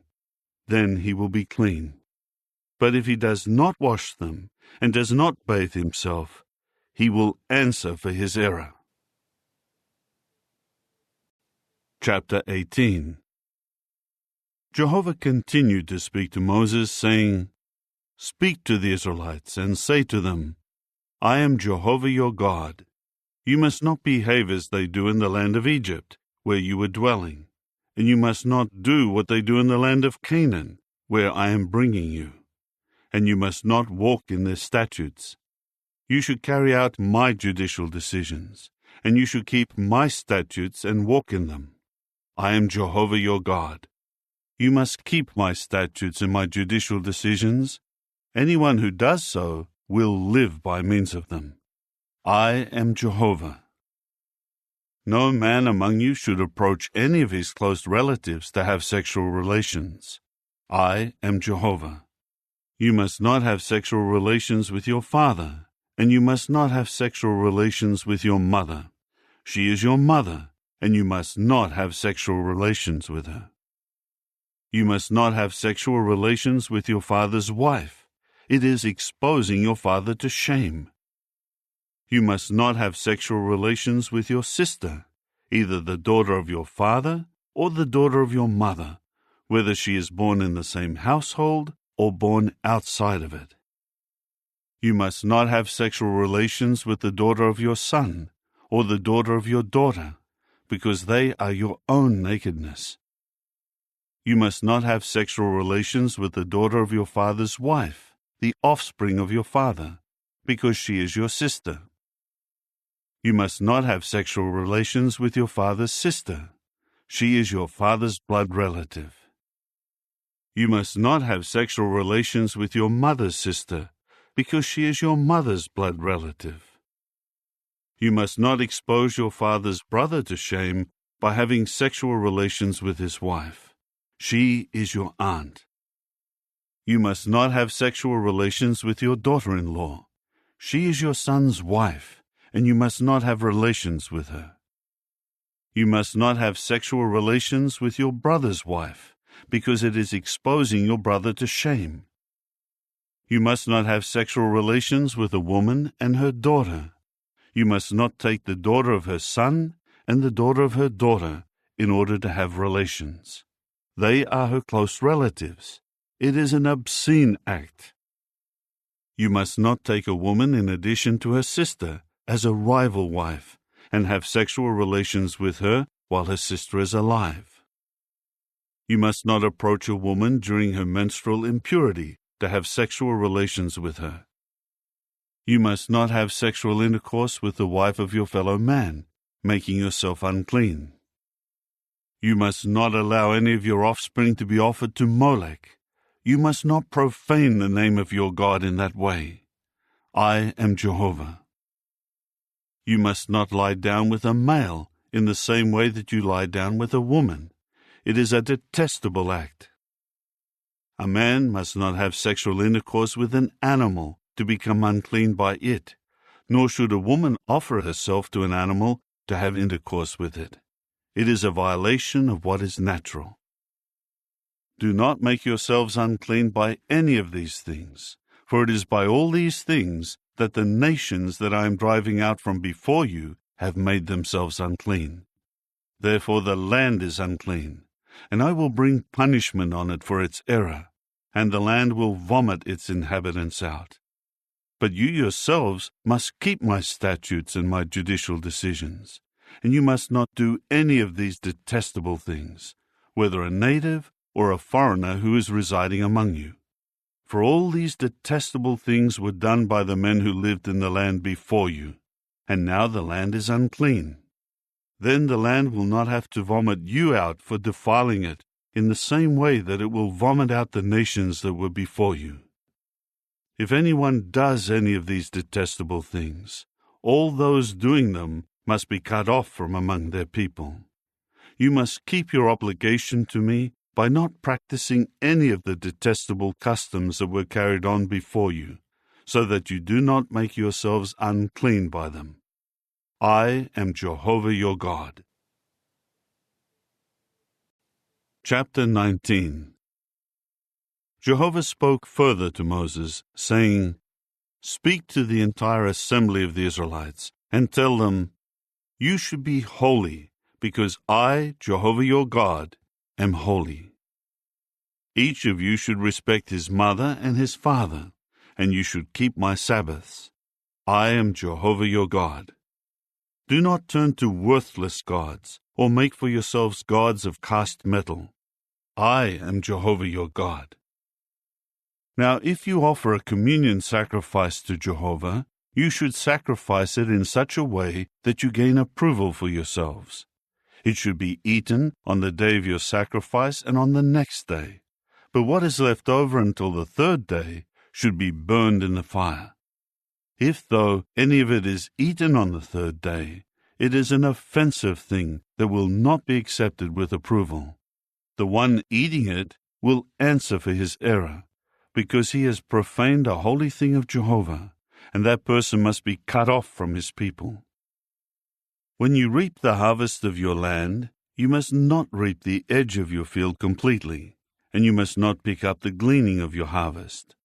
Also, you must not gather the leftovers of your vineyard, or pick up the scattered grapes of your vineyard. You should leave them for the poor and the foreign resident. I am Jehovah your God. You must not steal, you must not deceive, and you must not deal falsely with one another.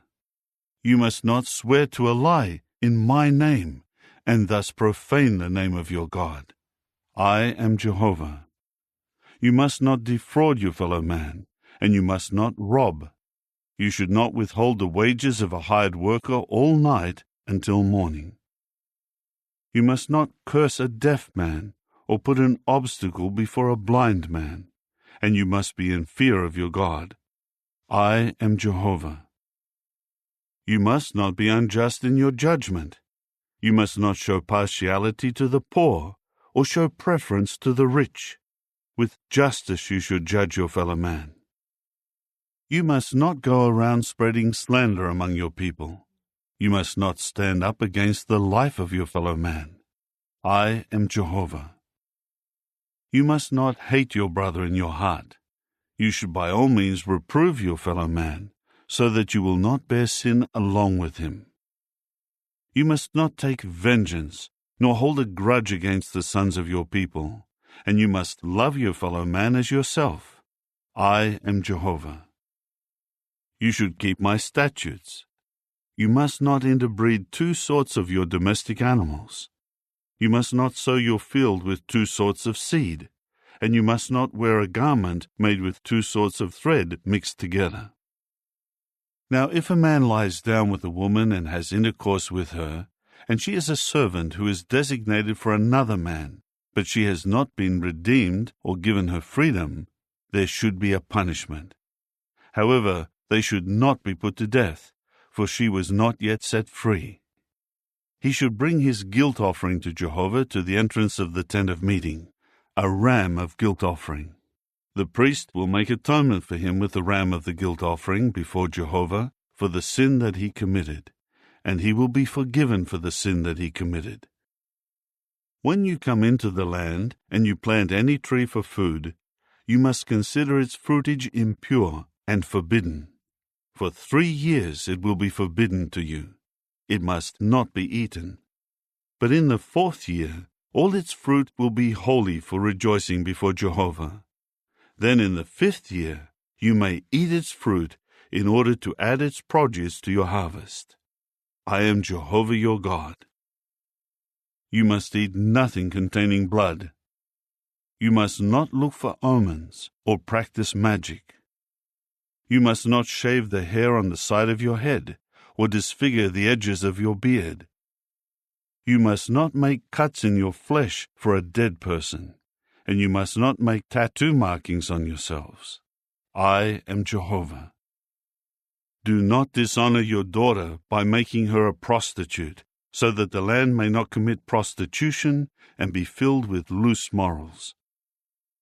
You must keep my Sabbaths, and you must show reverence for my sanctuary. I am Jehovah. Do not turn to the spirit mediums, and do not consult fortune tellers, so as to become unclean by them. I am Jehovah your God. Before gray hair you should rise up, and you must show honor to an older man, and you must be in fear of your God. I am Jehovah. If a foreigner resides with you in your land, you must not mistreat him. The foreigner who resides with you should become to you like a native among you, and you must love him as yourself, for you were foreign residents in the land of Egypt. I am Jehovah your God. You must not use dishonest standards in measuring length, weight, or volume. You should use accurate scales, accurate weights, an accurate dry measure, and an accurate liquid measure. I am Jehovah your God, who brought you out of the land of Egypt. So you must keep all my statutes and all my judicial decisions, and you must follow them. I am Jehovah. Chapter 20. Jehovah went on speaking to Moses, saying, You are to say to the Israelites, Any man of Israel and any foreigner who resides in Israel who gives any of his offspring to Molech should be put to death without fail. The people of the land should stone him to death. I myself will set my face against that man, and I will cut him off from among his people, because he has given some of his offspring to Molech, and has defiled my holy place, and has profaned my holy name. If the people of the land should deliberately close their eyes to what that man does when he gives his offspring to Molech, and they do not put him to death, then I myself will certainly set my face against that man and his family. I will cut off that man from his people, along with all who join him in prostituting themselves to Molech. As for the person who turns to the spirit mediums and the fortune-tellers so as to commit spiritual prostitution with them, I will certainly turn against that person and cut him off from his people. You must sanctify yourselves and become holy, because I am Jehovah your God. And you must keep my statutes and carry them out. I am Jehovah who is sanctifying you.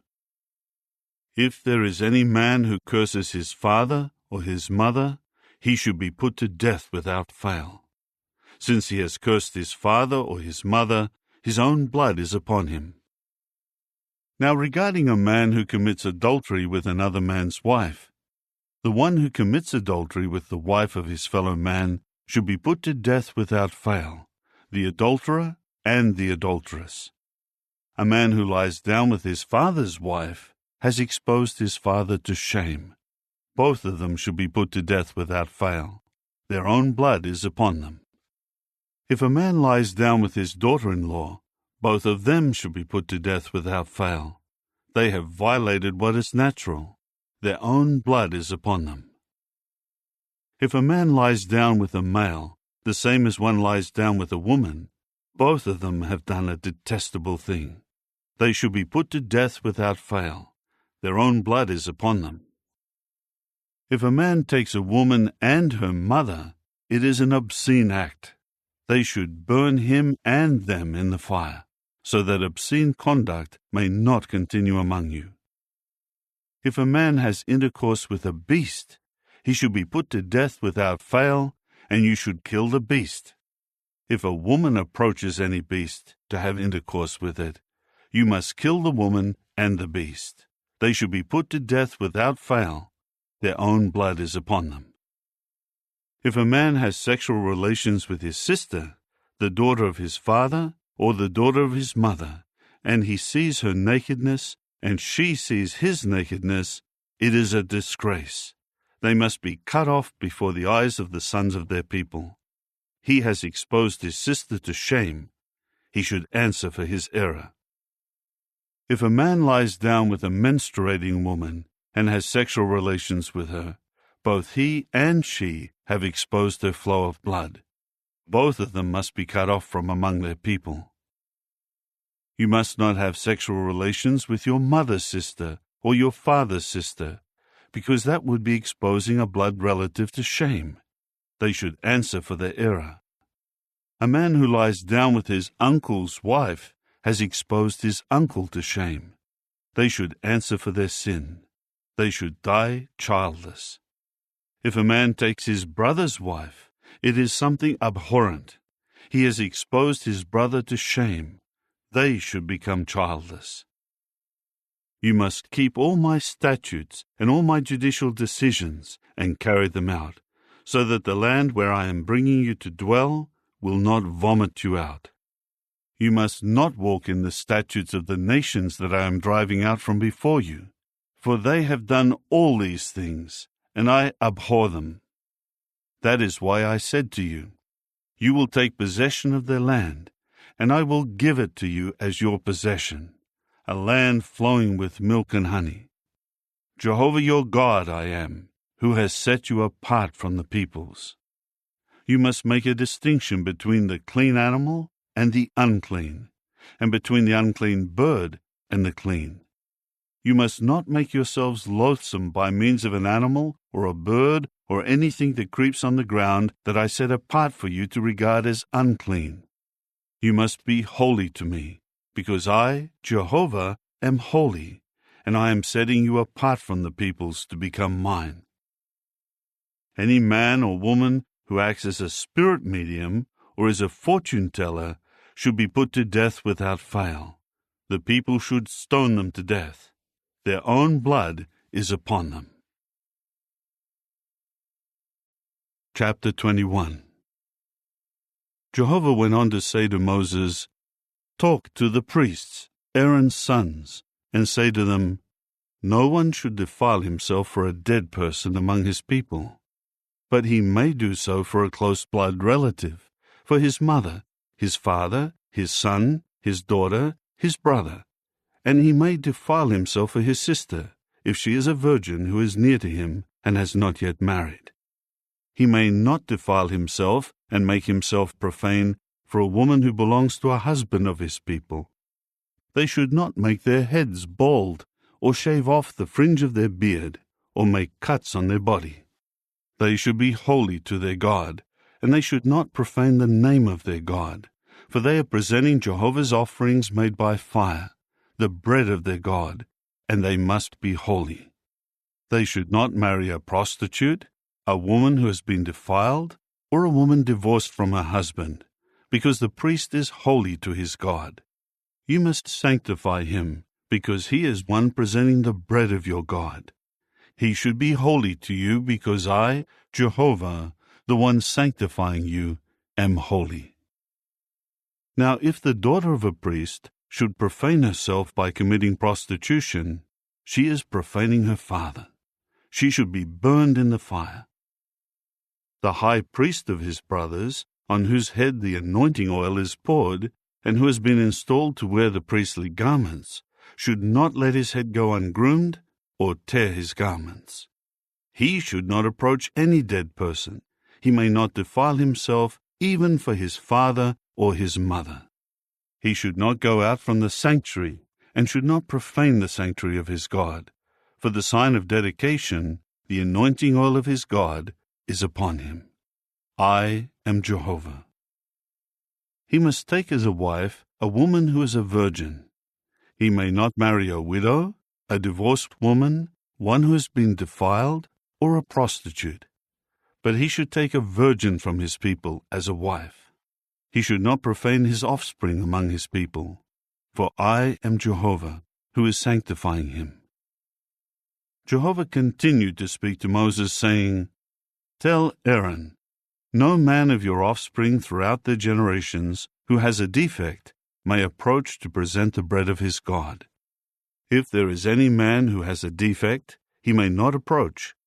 A man who is blind or lame, or has a disfigured face, or one limb too long, a man with a fractured foot or a fractured hand, a hunchback or a dwarf, or a man with an eye defect, or eczema, or ringworm, or damaged testicles.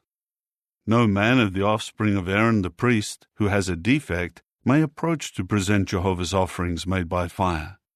Because he has a defect, he may not approach to present the bread of his God. He may eat the bread of his God from the most holy things and from the holy things. However, he may not come near the curtain, and he may not approach the altar, because there is a defect in him. And he should not profane my sanctuary, for I am Jehovah, who is sanctifying them. So Moses spoke to Aaron and his sons, and all the Israelites. Chapter 22.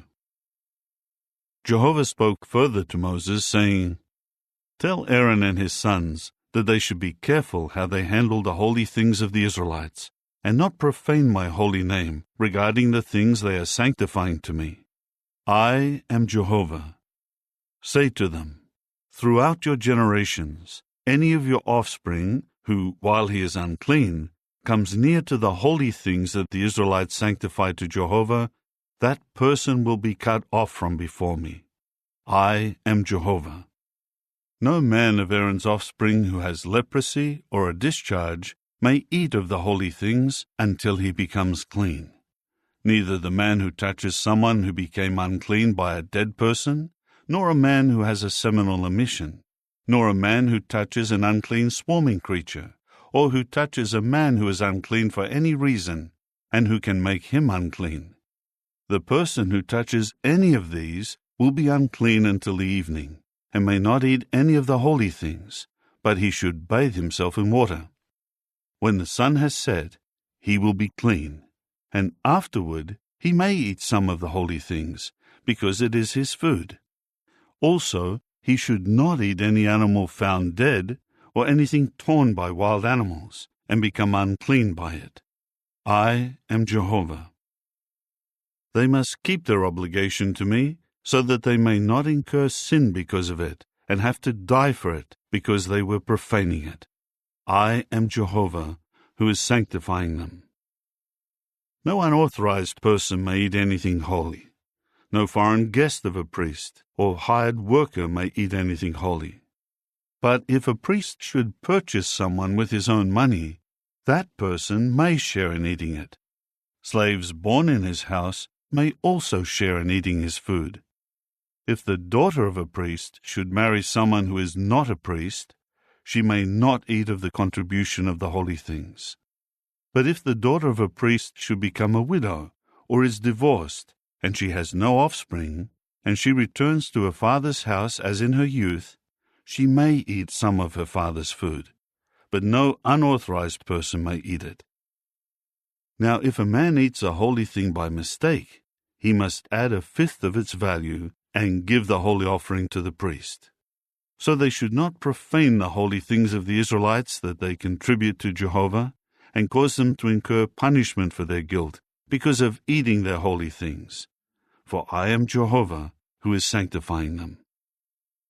Jehovah continued speaking to Moses, saying, Speak to Aaron and his sons, and all the Israelites, and say to them, When an Israelite man or a foreign resident in Israel presents a burnt offering to Jehovah to fulfill his vows or to make a voluntary offering, he should present a sound male from the herd, the young rams or the goats, in order to gain approval. You must not present anything with a defect, for it will not serve to gain approval for you. If a man presents a communion sacrifice to Jehovah to pay a vow or as a voluntary offering, it should be a sound animal from the herd or the flock, in order to gain approval. No defect at all should be in it. No offering should be blind, have a fracture, a cut, a wart, scabbiness, or ringworm. You must not present any of these to Jehovah, or make such an offering on the altar for Jehovah. You may present a bull or a sheep with a limb that is too long or too short as a voluntary offering, but it will not be accepted with approval as a vow offering. You must not present to Jehovah one having the testicles damaged or crushed or pulled off or cut off, and you should not offer such animals in your land. And you must not present any of these from the hand of a foreigner as the bread of your God, for they are corrupted and defective. They will not be accepted with approval for you. Jehovah spoke further to Moses, saying, When a bull or a young ram or a goat is born, it will continue with its mother for 7 days. But from the 8th day forward, it will be accepted with approval as an offering made by fire to Jehovah. As for a bull or a sheep, you must not slaughter it and its young on the same day. If you sacrifice a thanksgiving sacrifice to Jehovah, you should sacrifice it to gain approval for yourselves. It should be eaten on that day.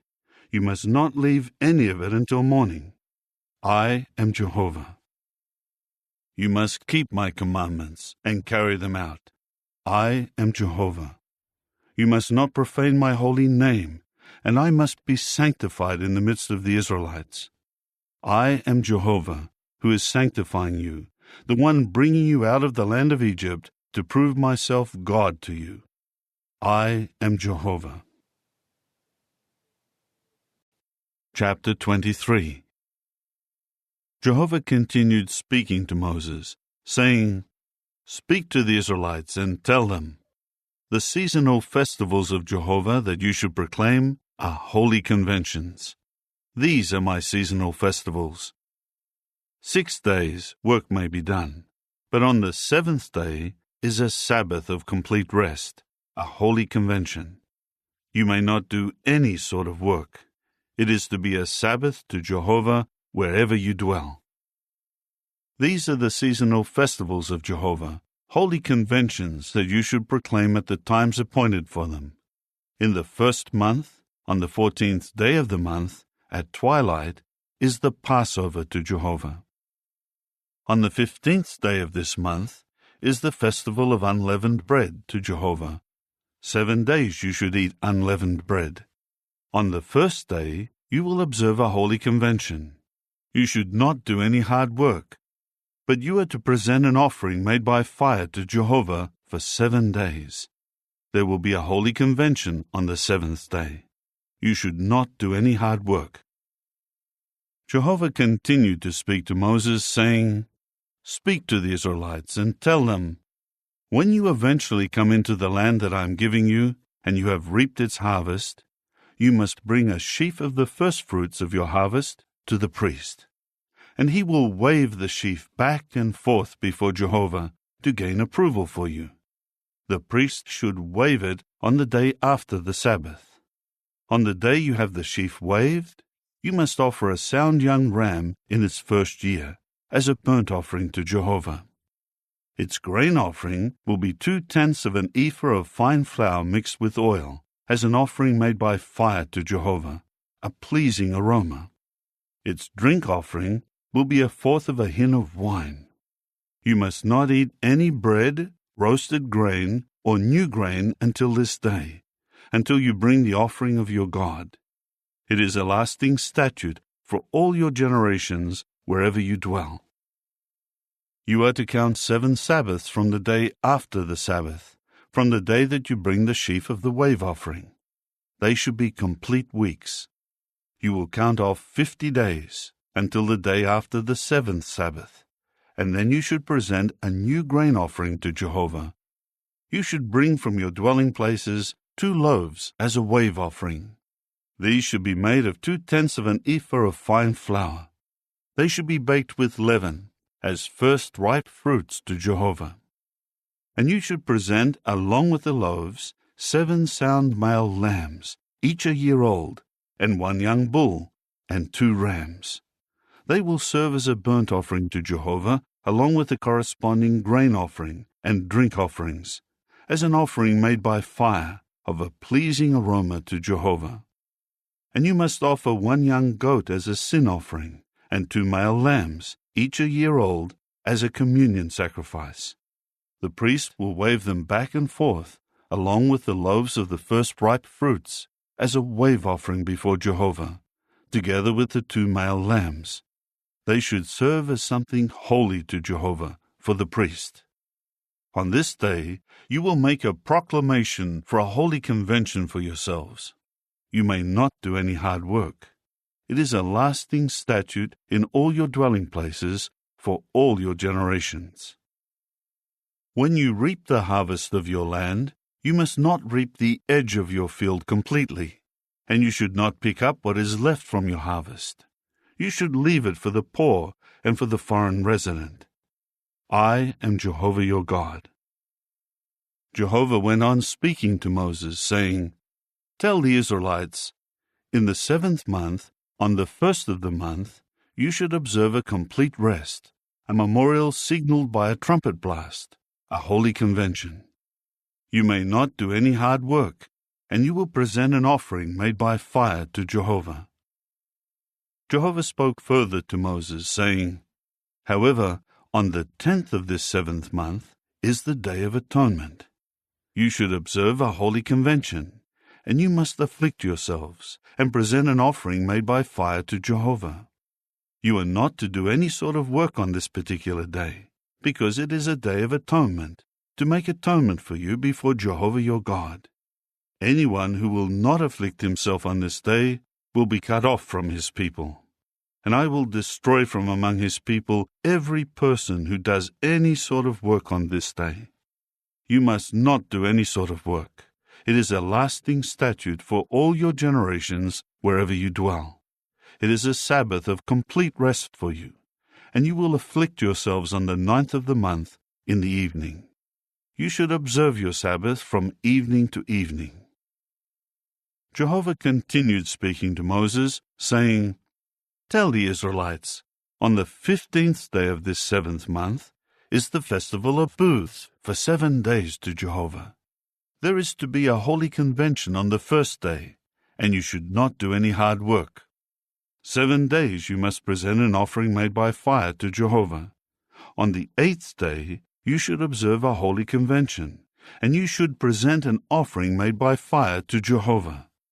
It is a solemn assembly. You may not do any hard work. These are the seasonal festivals of Jehovah that you should proclaim as holy conventions for presenting an offering made by fire to Jehovah: the burnt offering, and the grain offering of the sacrifice, and the drink offerings, according to the daily schedule. These are in addition to what is offered on Jehovah's Sabbaths, and your gifts, your vow offerings, and your voluntary offerings, which you should give to Jehovah.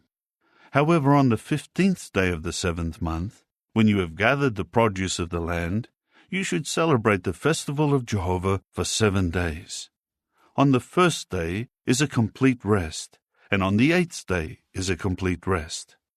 On the first day you will take the fruit of majestic trees, the fronds of palm trees, the branches of leafy trees and poplars of the valley, and you will rejoice before Jehovah your God for 7 days. You will celebrate it as a festival to Jehovah for 7 days in the year. As a lasting statute during all your generations, you should celebrate it in the 7th month. You should dwell in the booths for 7 days. All the natives in Israel should dwell in the booths, so that your future generations may know that it was in the booths that I made the Israelites dwell, when I was bringing them out of the land of Egypt. I am Jehovah your God." So Moses spoke of the seasonal festivals of Jehovah to the Israelites. Chapter 24. Jehovah continued to speak to Moses, saying, "Command the Israelites to bring to you pure beaten olive oil for the lights, to keep the lamps lit constantly. Outside the curtain of the testimony in the tent of meeting, Aaron should arrange to keep the lamps lit from evening to morning before Jehovah constantly. It is a permanent statute for all your generations. He should set the lamps in order on the lampstand of pure gold before Jehovah constantly. You will take fine flour and bake it into 12 ring-shaped loaves. 2/10 of an ephah should go into each loaf. You will place them in 2 sets of layers, 6 to the layer set, on the table of pure gold before Jehovah. You should put pure frankincense on each layer set, and it will serve as the bread for a token offering made by fire to Jehovah.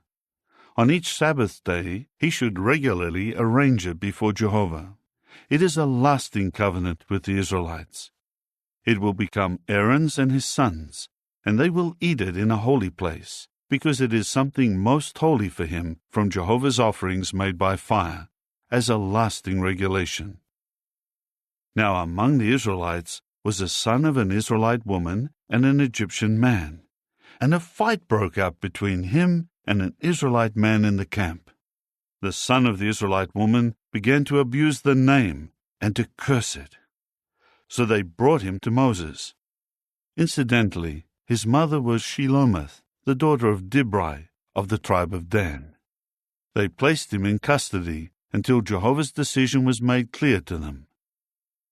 Then Jehovah said to Moses, "Bring the one who cursed to the outside of the camp, and all those who heard him must lay their hands on his head, and then the entire assembly must stone him. And you should tell the Israelites, if any man curses his God, he will answer for his sin. So the abuser of Jehovah's name should be put to death without fail. The entire assembly should stone him without fail. The foreign resident should be put to death the same as the native for his abusing the name. If a man takes a human life, he should be put to death without fail. Anyone who strikes and kills a domestic animal should make compensation for it, life for life. If a man injures his fellow man, then what he has done should be done to him. Fracture for fracture, eye for eye, tooth for tooth. The same sort of injury he inflicted should be inflicted on him. The man who strikes and kills an animal should make compensation for it, but the one who strikes and kills a man should be put to death. One judicial decision will apply for you, whether a foreign resident or a native, because I am Jehovah your God. Moses then spoke to the Israelites, and they brought the one who uttered the curse to the outside of the camp, and they stoned him. Thus the Israelites did just as Jehovah had commanded Moses. Chapter 25. Jehovah spoke further to Moses on Mount Sinai, saying, "Speak to the Israelites and tell them, when you eventually come into the land that I am giving you, then the land will observe a Sabbath to Jehovah. 6 years you should sow your field with seed, and 6 years you should prune your vineyard, and you will gather the land's produce. But in the 7th year there should be a Sabbath of complete rest for the land, a Sabbath to Jehovah. You should not sow your field with seed or prune your vineyard. You must not reap what grows on its own from the grain left after the harvest, and the grapes of your unpruned vine you must not gather. There should be a year of complete rest for the land. However, you may eat the food that grows in the land during its Sabbath. You, your male and female slaves, your hired worker, and the foreign settlers who are residing with you may eat it, as well as the domestic and the wild animals in your land. Everything the land produces may be eaten. You will count off 7 Sabbath years, 7 times 7 years, and the days of the 7 Sabbath years will amount to 49 years. You will then sound the horn loudly in the 7th month, on the 10th of the month. On the Day of Atonement, you should cause the sound of the horn to be heard in all your land. You must sanctify the 50th year, and proclaim liberty in the land to all its inhabitants. It will become a jubilee for you, and each of you will return to his property, and each of you should return to his family. A jubilee is what that 50th year will become for you. You will not sow seed or reap what grew on its own from leftover grain, nor gather the grapes of unpruned vines. For it is a jubilee. It is to be holy to you. You may eat only what the land produces by itself. In this year of the jubilee, each of you should return to his property. If you sell anything to your fellow man, or if you buy from him, do not exploit one another. You should buy from your fellow man, taking into account the number of the years after the Jubilee, and he should sell to you according to the remaining years for crops. If there are many years remaining, he may increase its purchase price, and when there are few years left, he should reduce its purchase price, because he is selling you the number of crops to be produced. No one among you should exploit his fellow man, and you must be in fear of your God, for I am Jehovah your God. By your carrying out my statutes and keeping my judicial decisions, you will dwell in security in the land. The land will give its fruitage, and you will eat to satisfaction and dwell there in security. But if you should say, "What will we eat in the 7th year, if we may not sow seed or gather our crops?" I will command my blessing for you in the 6th year, and the land will yield a crop sufficient for 3 years.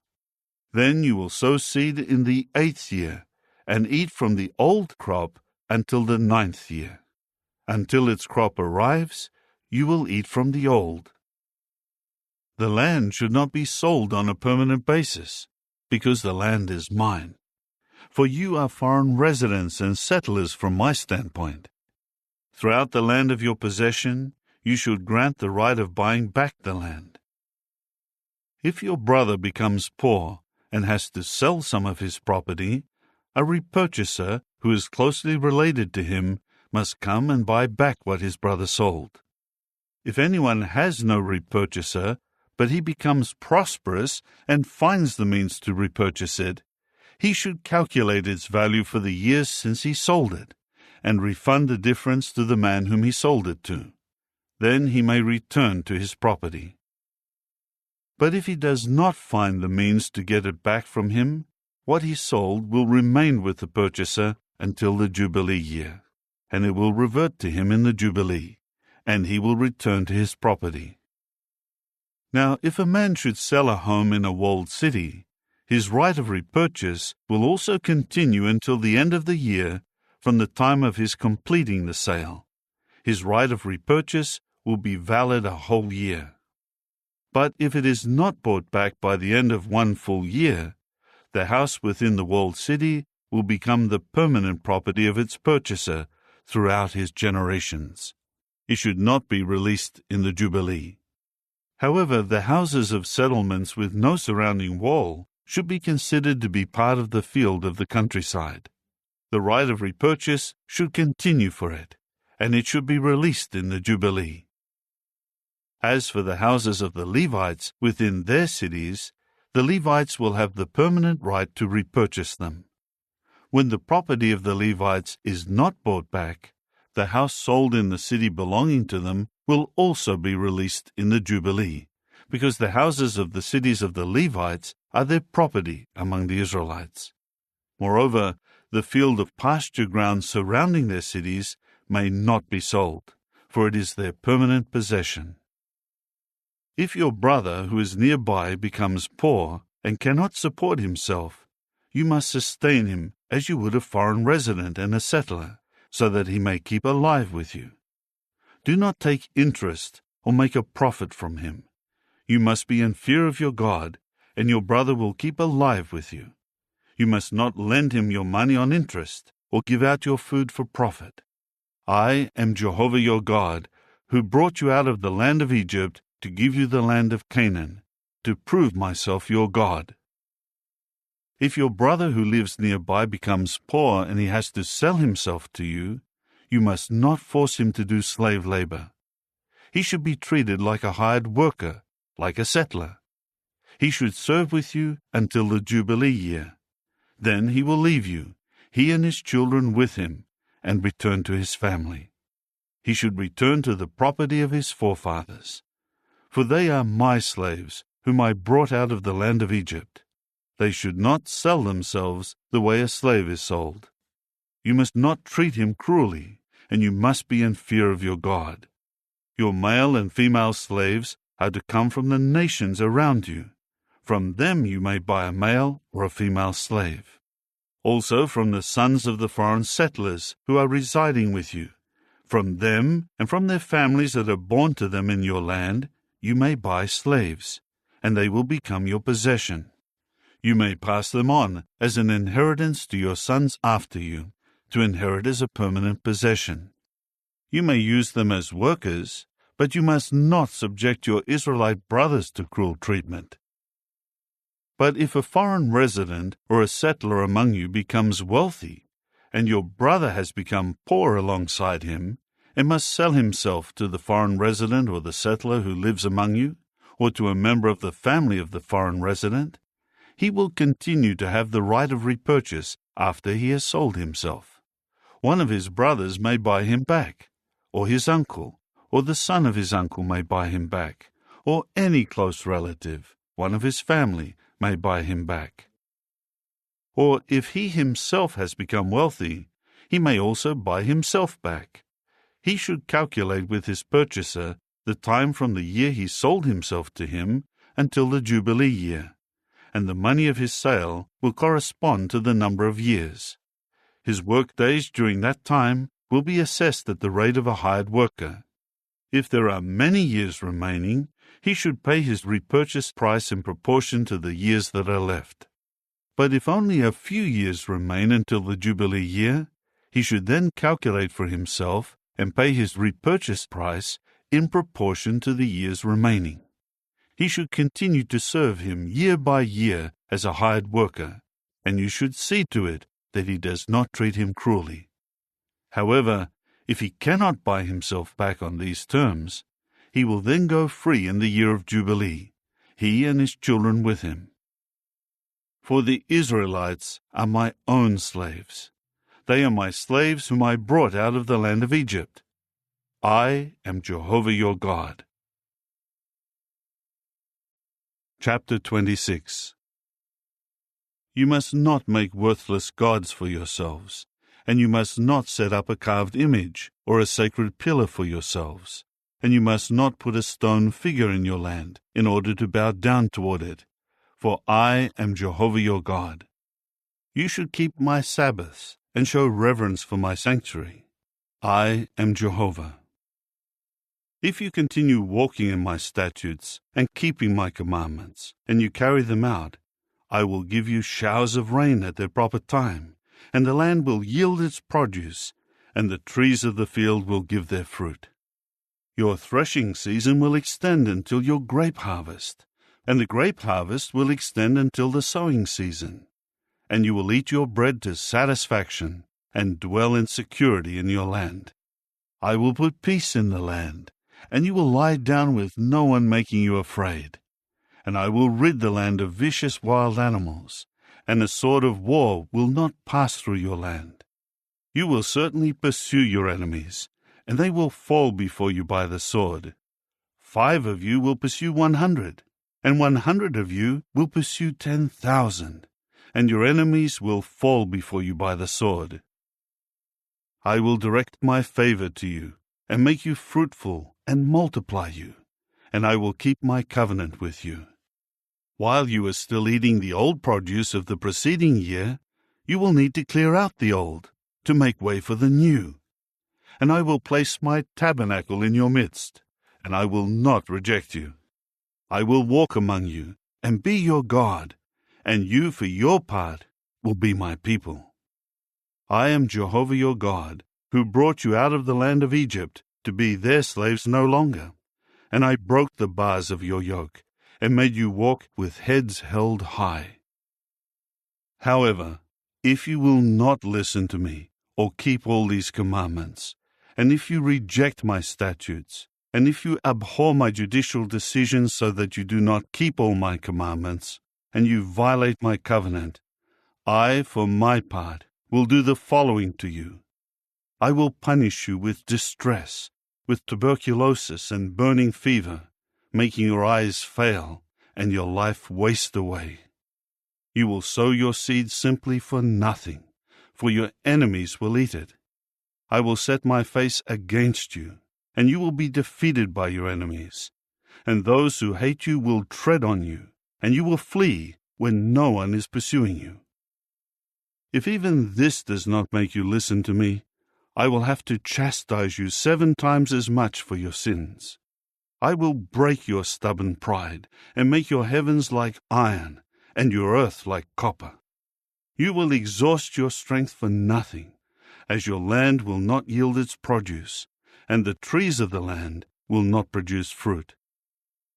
But if you keep walking in opposition to me, and refuse to listen to me, I will then have to strike you 7 times as much, according to your sins. I will send the wild animals of the field among you, and they will bereave you of children, and annihilate your domestic animals, and reduce your numbers, and your roads will be deserted. If, in spite of these things, you do not accept my correction, and you insist on walking in opposition to me, then I, too, will walk in opposition to you, and I myself will strike you 7 times for your sins.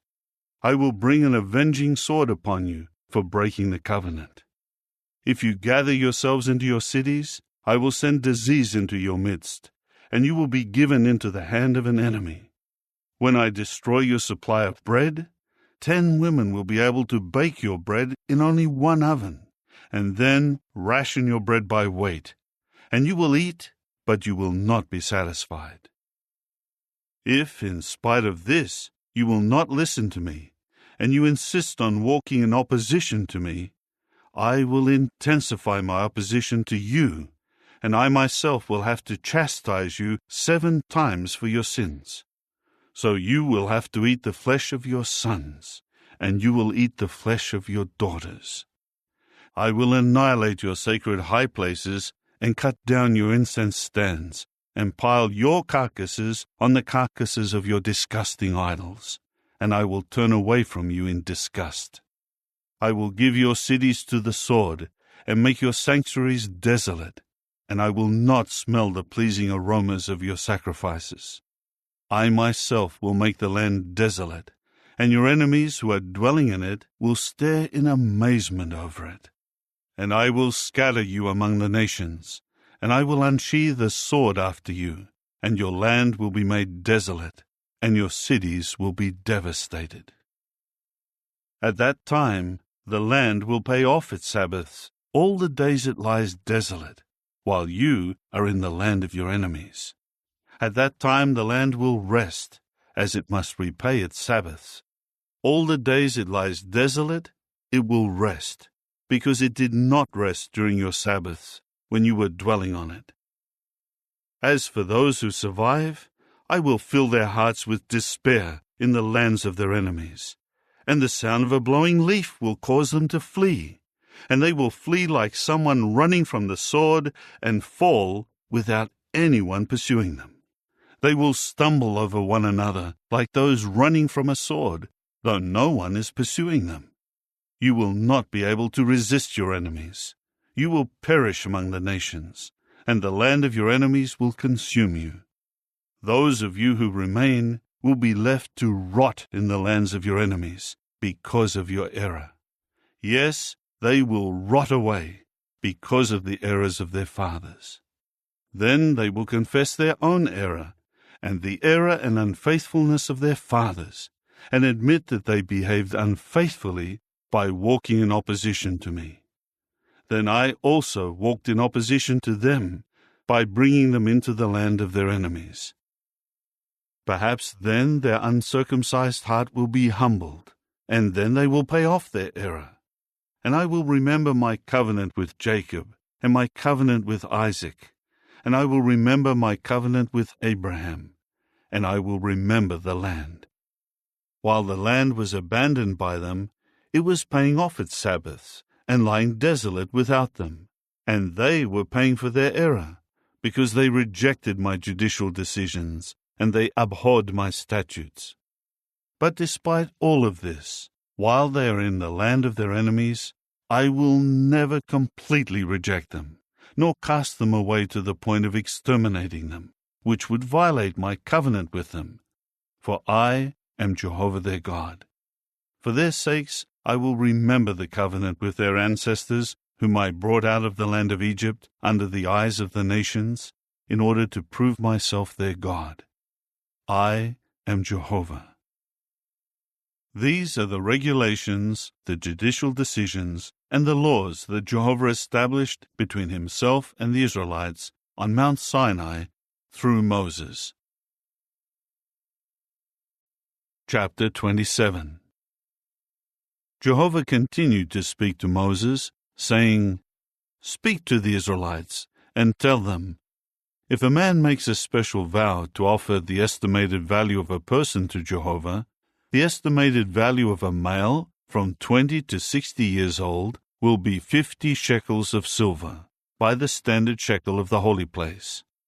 But if it is a female, the estimated value will be 30 shekels. If the age is from 5 to 20 years old, the estimated value of the male will be 20 shekels, and 10 shekels for the female. If the age is from 1 month up to 5 years old, the estimated value of the male will be 5 shekels of silver, and 3 shekels of silver for the female. If the age is 60 years and over, the estimated value will be 15 shekels for the male and 10 shekels for the female. But if he is too poor to pay the estimated value, the person will stand before the priest, and the priest will set a value on him. The priest will make the valuation according to what the one making the vow can afford. If the vow involves an animal that is suitable for offering to Jehovah, whatever may be given to Jehovah will become something holy. He may not replace it or exchange it with good for bad or with bad for good. But if he should exchange it with one animal for another animal, the original and what is exchanged for it will both become holy. If it is an unclean animal that may not be presented as an offering to Jehovah, he will then stand the animal before the priest. The priest will then set its value, as to whether it is good or bad. The value estimated by the priest will stand. But if he ever wants to buy it back, he must then give a fifth of it in addition to the estimated value. Now, if a man should sanctify his house as something holy to Jehovah, the priest will then set its value, whether it is good or bad. According to the value that the priest sets, that is what it will cost. But if the one who sanctifies his house wants to buy it back, he must then give a fifth of the money of the estimated value in addition to it, and it will become his. If a man sanctifies to Jehovah some of the field that he possesses, the value will be estimated in proportion to the seed needed to sow it. A homer of barley seed will be 50 shekels of silver. If he sanctifies his field from the year of Jubilee, the estimated value stands. If he sanctifies his field after the Jubilee, the priest will calculate for him the price in proportion to the years that are left until the next year of Jubilee, and a deduction should be made from the estimated value. But if the one who sanctified it should ever buy the field back, he must then give a fifth of the money of the estimated value in addition to it, and it will remain his.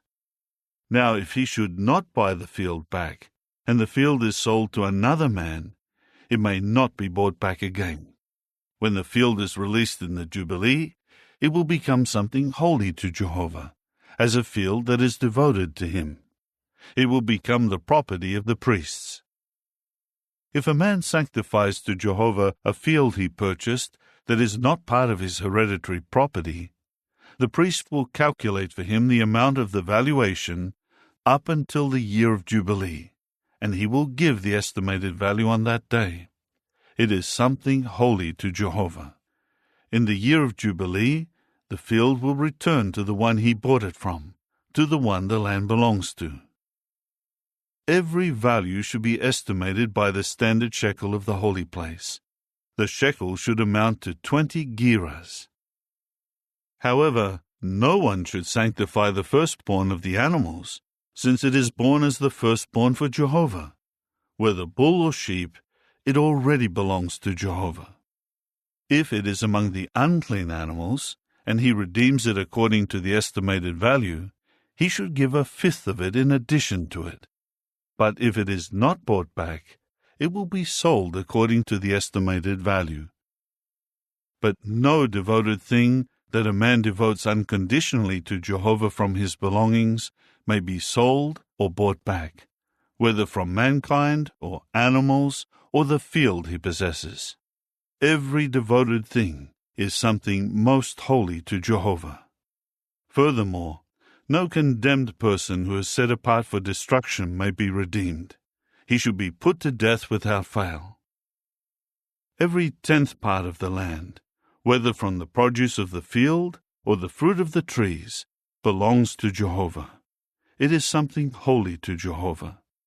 If a man ever wants to buy any of his 10th part back, he should give a fifth of it in addition to it. As for every 10th part of the herd and flock, everything that passes under the shepherd's staff, the 10th animal should become something holy to Jehovah. He should not examine whether it is good or bad, neither should he exchange it. But if he would ever try to exchange it, both the original and what is exchanged for it should become something holy. It may not be bought back.